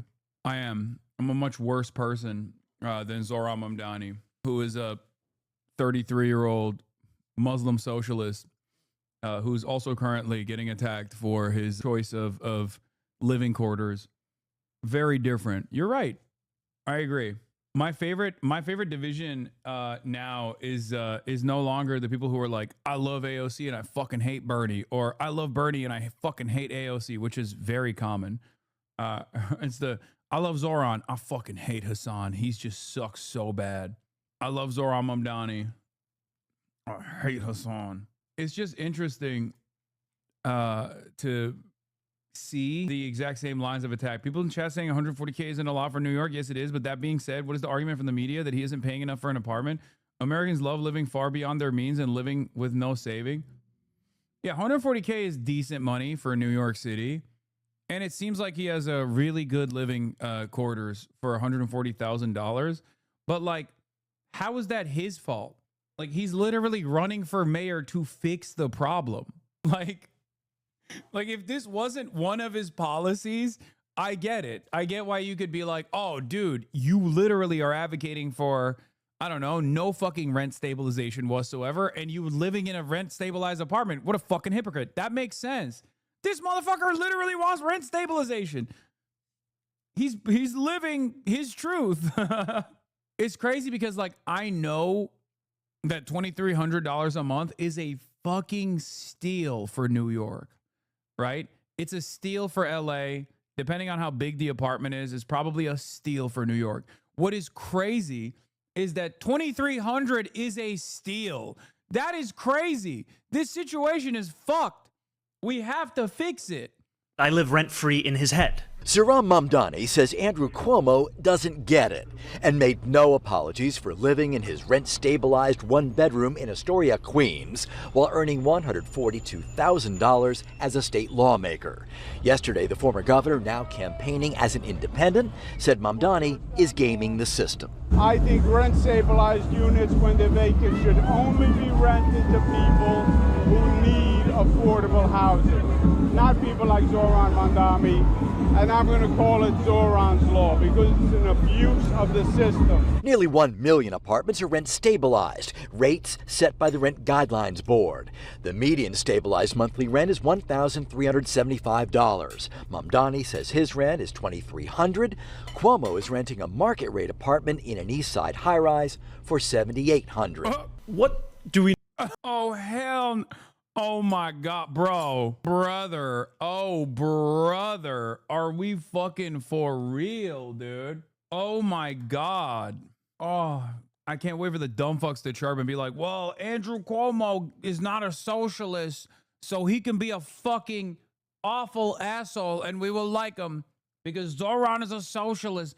Zohran, Map Daddy, he's a socialist. We hate him. Know about this policy proposal beyond the fact that it seeks to evict me from my apartment. Unless you're wealthy, it's basically impossible to find or stay in a home that you can afford. Mamdani won the Democratic nomination, squarely focused on affordability. He says he moved into his apartment when he made less than $50,000 and that he always intended to move out. But he opposes needs testing. It is a larger question of how do we ensure that each and every New Yorker can live those same lives of 10, 20, 30, 40 years where they pay their rents and they know what their rent will be next year, what their rent will be. I'm pretty sure he said he got the apartment before he was making $140K a year. At the time, he didn't even know it was rent stabilized. This is like getting mad at you for your home's value, presumably having gone up since you bought it. Okay, but people do get mad at me for my home's value going up since I bought it. Sometimes they just make shit up about the value of my home going up. 2 years from now. Tenant advocates say needs testing is, quote, a backdoor plan to gut it, ensuring that the people who keep our city running, teachers, grocery clerks, delivery workers, nurses, get pushed out. Mayor Adams suggested Mamdani should live elsewhere, but blamed Cuomo for making it necessary. He's complaining about who's in the apartments, and they are high-income earners. He was the one that created this. And Mamdani continues to meet with the city's power brokers. The Association for a Better New York says theirs today was, quote, a productive first meeting. Live tonight at City Hall, NJ Burkett, Channel 7 Eyewitness News. 4 years ago, Andrew Cuomo resigned in disgrace, and you probably know why. The governor's office kept the nursing home death data secret. Cuomo aggressively groped an aide. Inappropriately touched a female state trooper. Use of state resources for a COVID-19 memoir. Less well known is what he spent the last 4 years doing, besides getting trounced in the Democratic primary. In 2022, Cuomo started Innovation Strategies LLC to represent individuals and corporations in a variety of matters. Definitely not vague. Last year, it raked in more than $500,000. Who paid for Cuomo's services? He refuses to say. But what journalists have been able to piece together is troubling. In April, Bloomberg revealed that Cuomo advised a cryptocurrency exchange based in the Seychelles as it faced federal investigations. Then in May, Politico reported that Cuomo failed to disclose $2.6 million in stock options to the New York City Conflicts of Interest Board. His excuse? The stocks were technically owned by Innovation Strategies LLC, of which he's the sole proprietor. Finally, in June, the New York Times uncovered that Cuomo had worked with his longtime friend Andrew Farkas on a luxury marina project in Puerto Rico. Farkas' previous partner on luxury marinas in the Caribbean? Jeffrey Epstein. We had a financier, Andrew Farkas. That's the thing about Andrew Cuomo. Once you think you found out about all of his scandals, you find out about another, and then probably another. But if my friend, the disgraced former governor of the state of New York, feels that's unfair, Habibi, release your client list. A key progressive voice in the reddest of red states. Senator Bernie Sanders is spending this congressional recess back on what he calls his Fighting Oligarchy tour, trying to help Democrats find their footing among working class Americans and reclaim power next November.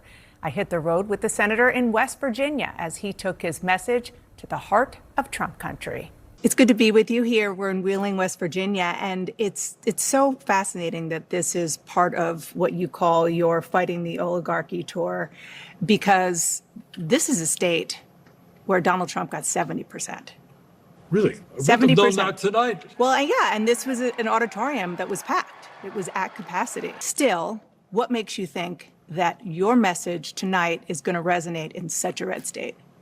Well, among other things, when I ran for president, I think here in West Virginia, we won every single county. Look, this is a working class state. It's one of the poorest states in the country. People are hurting, and they want candidates to come before them to stand up for the working class and take on the oligarch. What's the point of Bernie doing this? Doing all this with the large gatherings of people lead to nothing? I said this in the beginning. I think Bernie Sanders' method here is to try and get the rest of the Democratic Party to pay attention to what he's doing, because there's a lot of mobilization taking place and there's a lot of momentum. I still also repeat that it's not enough. It's not enough. I think you should be, instead of just like simply raising awareness or having like a cathartic meetup where everyone's just like, oh man, shit sucks. I wish Bernie, maybe his age won't permit him to do this, but like, I wish he would just like mobilize people in the direction of issues, right? Issue specific mobilization, I think. Having rallies directed towards like ICE apprehensions, having rallies directly against, I don't know, Israel's genocide of the Palestinians. Obviously, that second part probably not going to happen anytime soon, but like, do you see what I mean? Sam Harris trashed Bernie for the no oligarchy tour. No surprise there. Yeah, fuck Sam Harris. The goal is to activate leftist non-voters into becoming voters in the Democratic primaries. It's not raising awareness for the Democratic establishment. I don't think it's like that. I don't think it's that sinister, man. I don't have the same attitude that you guys do. I don't think Bernie Sanders is like shepherding a wave of support into the Democratic Party deliberately or by design or anything like that. I think what you see is what you fucking get. There is no reason to assume that Bernie Sanders is somehow behaving in a sinister way or a cynical fashion. Okay? Like, I think the reason why he's doing this, as an old man, is because he wants, my assessment of it is that he wants the Democrats, the establishment Democrats, to pay attention to his part, his style of politics. I think it's foolhardy. I think it's naive. I don't think it's going to work. Okay? I just don't. I think it's a foolhardy endeavor, which is why there is a lot of momentum here. And this mobilization should be directed at issues. Okay? It should be directed at specific issues. It's not. At least he's showing support to progressive candidates in these areas as well. I think he's just, the other thing is I think he's encouraging or he's trying to encourage people to run for office. He wants people like-minded people to run for office as well and to change the structure from within. So that's how I feel about this entire process. I wish that he would do more. I wish he would do it directionally. Like, I wish he would do it in an issue-specific way. And I wish he'd have more smoke, but the expectation from a 800-year-old man is it's going to be limited. No universe where Zoran at AOC exists without Bernie doing these kinds of things. I don't disagree with you. Zoran himself would openly admit that. Like, Bernie Sanders was an influential figure in his political development, and he ran for office because of Bernie. It's true. You say you wish you did more. Why don't you run? I mean, don't you feel like I am doing? I want Bernie to do more things, like in the venues that I'm doing things at. Like, I want him to do more of the type of stuff that I'm doing, which is to try to mobilize people, to actively get them to go out and protest, engage in issues specifically. You see what I mean? You want him to Twitch stream without gaming? Yes, that's what I mean. No, I mean, like, go out the fucking go out and do one of these rallies, not just like for the sake of doing a Stop Oligarchy tour rally, but instead, like, I wanted Bernie and AOC to do a rally outside of the detention facility where Mahmoud Khalil was being imprisoned unjustifiably. I think that would have been a banger. I mean, it would have been a difficult logistical undertaking because it's like 4 hours away from fuck all, right? But that's what I wanted him to do. I thought that would have been a much better way to organize. Why are you guys saying lol? I mean, it's true.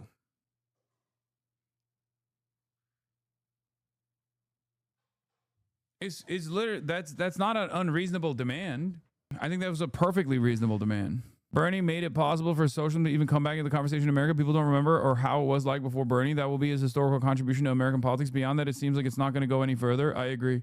Yeah, a rally in that location is just not feasible. Sorry. Okay, do a rally in fucking Louisiana, okay, in New Orleans, and make the rally issue specific about the demand to release Mahmoud Khalil. Problem solved. I recognize that it's 4 hours out from anything else. New Orleans is not.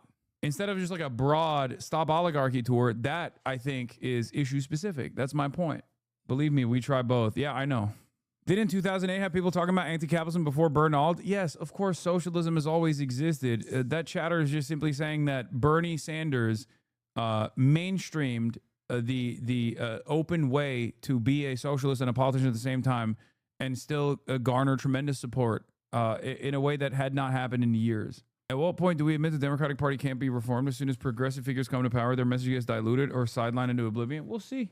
We'll see. Bernie came to LA. I worked with the DSA to try and organize people that came to the rally. Bernie gave them space at the rally, but they should have been headliners. If he really wants to push Demstock politics, he needs to start making it about organizations, not single politicians. I agree with that as well. I think like organizations outside of the scope of the Democratic Party are very important in terms of mobilizing sometimes against the Democratic Party to force them to take the right positions. If they won't do it themselves, we'll force them to. Who have so much economic and political power. So I think the message will resonate here. I think it'll resonate in many red states throughout the country, because at the end of the day, 60% of our people are living paycheck to paycheck. They don't want to see tax breaks for billionaires. They don't want to see the rich get richer. They want health care. Just got into a new job, and the senior in the team said he needed to take the day off because of Islamist terrorism is making him depressed because he has a cousin in the IDF who's in danger. How can I deal with the situations without feeling like I'm swallowing my beliefs to secure my financial well-being? That's fucking awesome. What do you do to that, dude? You just laugh, I guess. Just make fun of him. I don't know. Wow, he's from Argentina, mind you. Oh, nice. No, chatters, don't blast Hamas music in the fucking workplace. Are you kidding me? You're gonna get fired. Is a human right. They want to raise the minimum wage to a living wage. They want to be able to live in housing that they can afford. One of the things that you talked about here, as you've been talking about since even before it passed, is what the president calls his big, beautiful bill. Cuts to Medicaid, other programs. 25% of West Virginians receive Medicaid, 15% rely on food stamps. And yet, as I mentioned, West Virginians overwhelmingly voted for Donald Trump. How do you square that circle? Well, that's a longer story that has to do with the failure of the Democratic Party in general to speak to the needs of the working class. This used to be, decades ago, one of the strongest Democratic states in the country. Now it's a strong Republican state because I think in many ways Democratic Party has turned its back on what was its base. But I think our job and the reason I'm here and the reason we go to red states all over the country is to make it clear that there are some of us who are prepared to stand up for the working class. And if we stand together, if we're united, if we don't let Trump divide us up, there is no stopping what we can do as a nation in terms of improving life for ordinary people.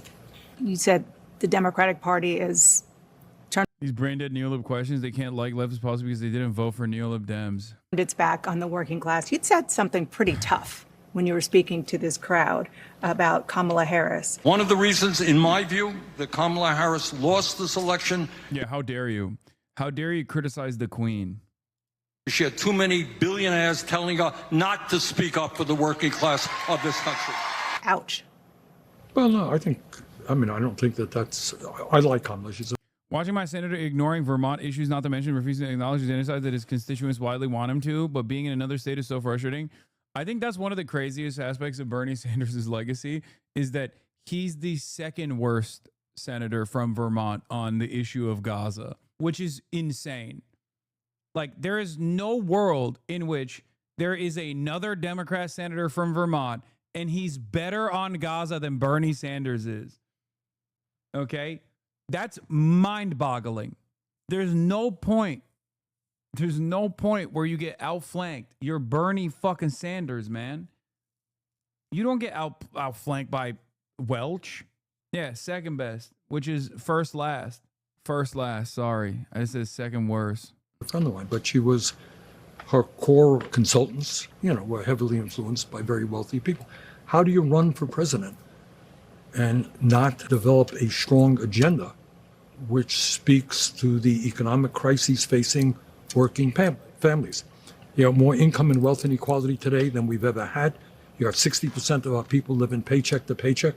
You got a healthcare system which is broken. Welch also takes APAC money. Bernie doing it for the love of the game. Yeah, it is crazy. God, there was always a, man, it's sad. I mean, look, it's one issue. And if Bernie Sanders stood in opposition to those who are far closer to the truth on Israel's genocide than him, then that would be one thing.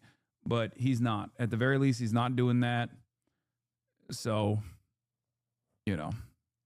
my expectations from Bernie Sanders are obviously far higher than the average congressperson. And it's a real shame that as the most visible, most popular Jewish political figure in this country, he's not using different language. Bro, he got outflanked by J Street. The president of J Street said it's a genocide, dude. I mean, that's crazy. At a certain point, you just gotta, come on, man, please. I know you're 90, but Jesus Christ, dude. The kibbutz are not coming back in the way that you experience them, okay? I'm not even talking about being outflanked by Marjorie Taylor Greene. I don't even want to bring that up because that's a deep shame. I'm talking there's a reason why I'm bringing up Welch or fucking J Street, A literal liberal Zionist lobby for the state of Israel has come out and said Israel's doing a genocide. The president has said Israel's doing a genocide. Bernie Sanders still it's Netanyahu's war. Genocide is a legal term. It's crazy. Punk really thinks labor Zionism is going to make a comeback. Yeah, he just thinks he's still stuck. He's like, you don't understand. David Ben-Gurion, he was a socialist. He was a national socialist.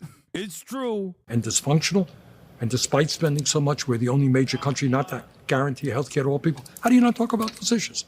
She talked about affordability. Well, but in a goes to a kibbutz once against the liberals, Zionist brainworms and senators called. This is why I didn't go on birthright. They put some kind of modified MDMA in the water to make you dance like an insane person to support the Jewish state no matter what. Okay, so what happened to Adam Friedland or Sam Cedar? I guess they didn't get the MDMA blend. They don't fuck with Psytrance. What happened? He got outflanked by Tana Monga. Okay, dude, stop. Oh, it's killing my soul. It's killing my fucking soul, dude. Hearing random content creators that have a more decent opinion on what's going on, what Israel is doing, than fucking such an important political figure for me personally. Oh God. I don't want to rehash that campaign, but I think the clue to democratic victories is to understand that you got to stand unequivocally with the working class of this country. You need an agenda that speaks to the needs of working people. Is it a radical idea that we join every other major country on earth and guarantee health care to all people? Is that a radical idea? You tell me how many people are talking about that.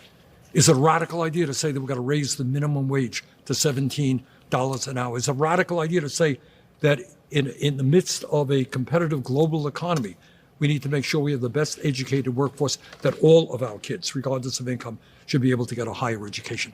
These ideas exist all over the world. They don't exist in America. And they don't exist because of the power of the oligarchs economically and politically. All right, let's be clear, in my view.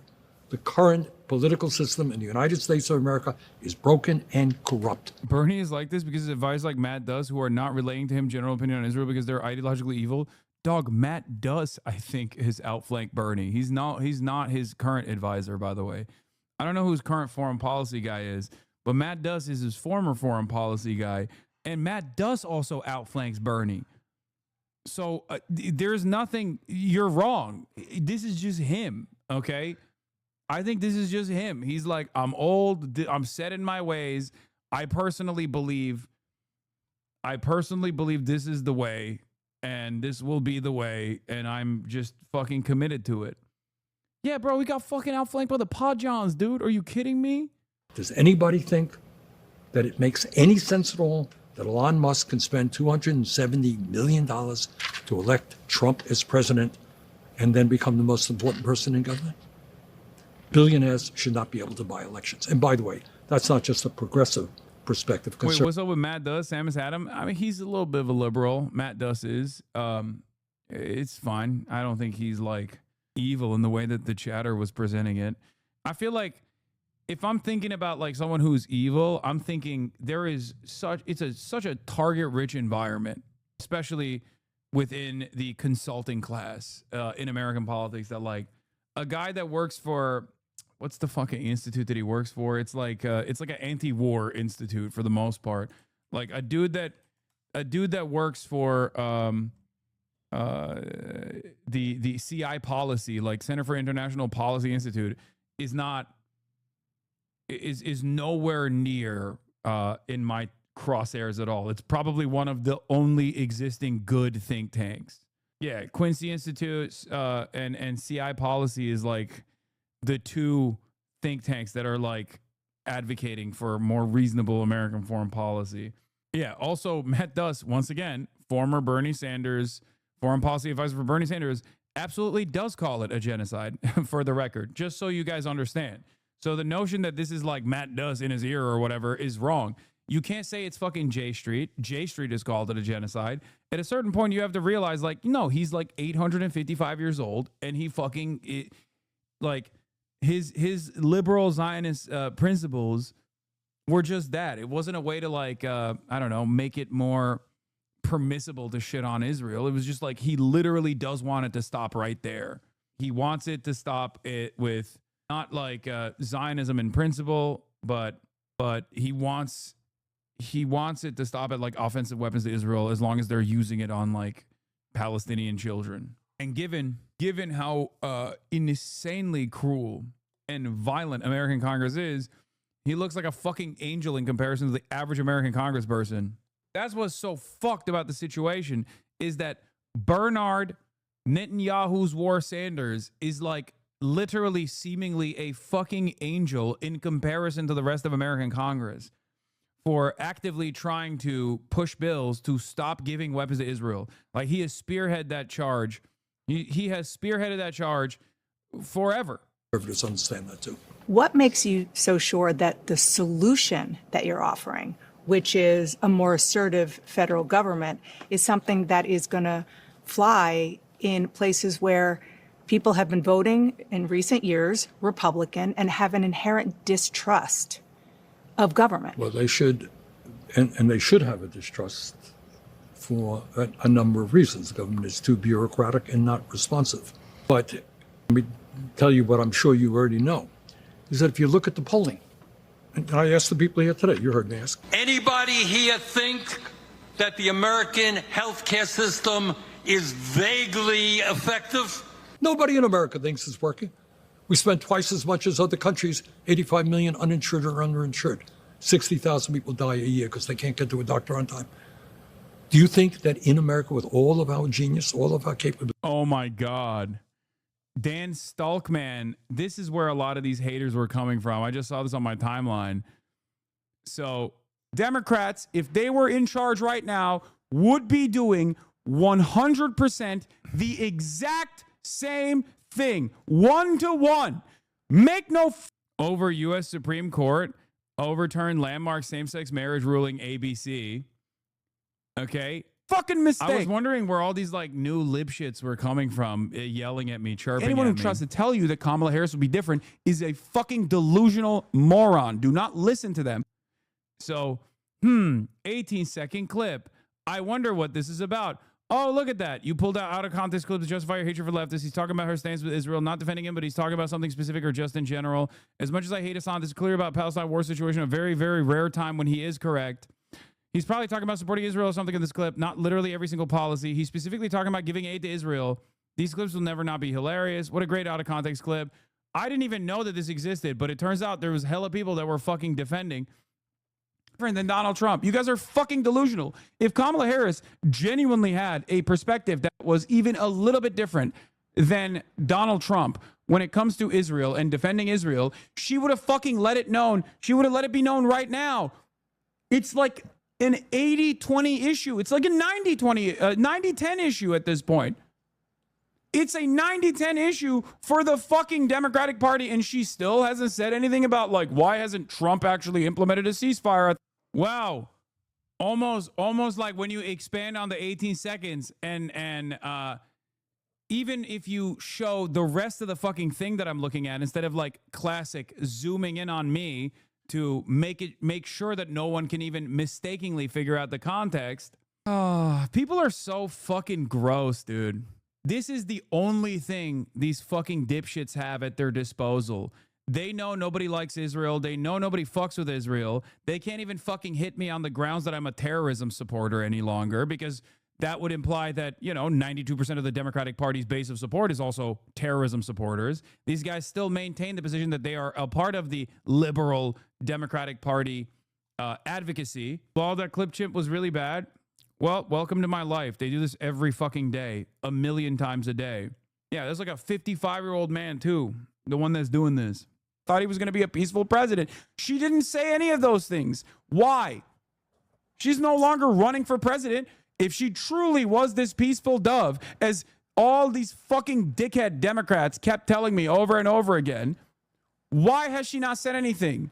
Hassan, if you didn't have haters, none of us would know who you are. It's because you are effective. Yeah, the funniest is when people fucking turn around and they're like, well, in this instance, Hassan is right. Extremely rare Hasanabi W. It's like, okay, well, maybe you should listen to some of the other takes as well.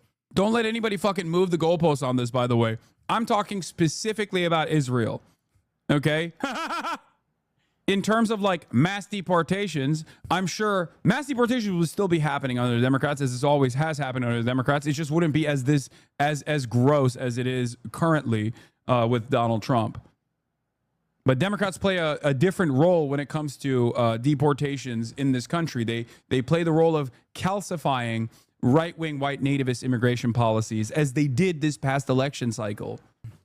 Breaking the fourth wall. Damn, this guy's good.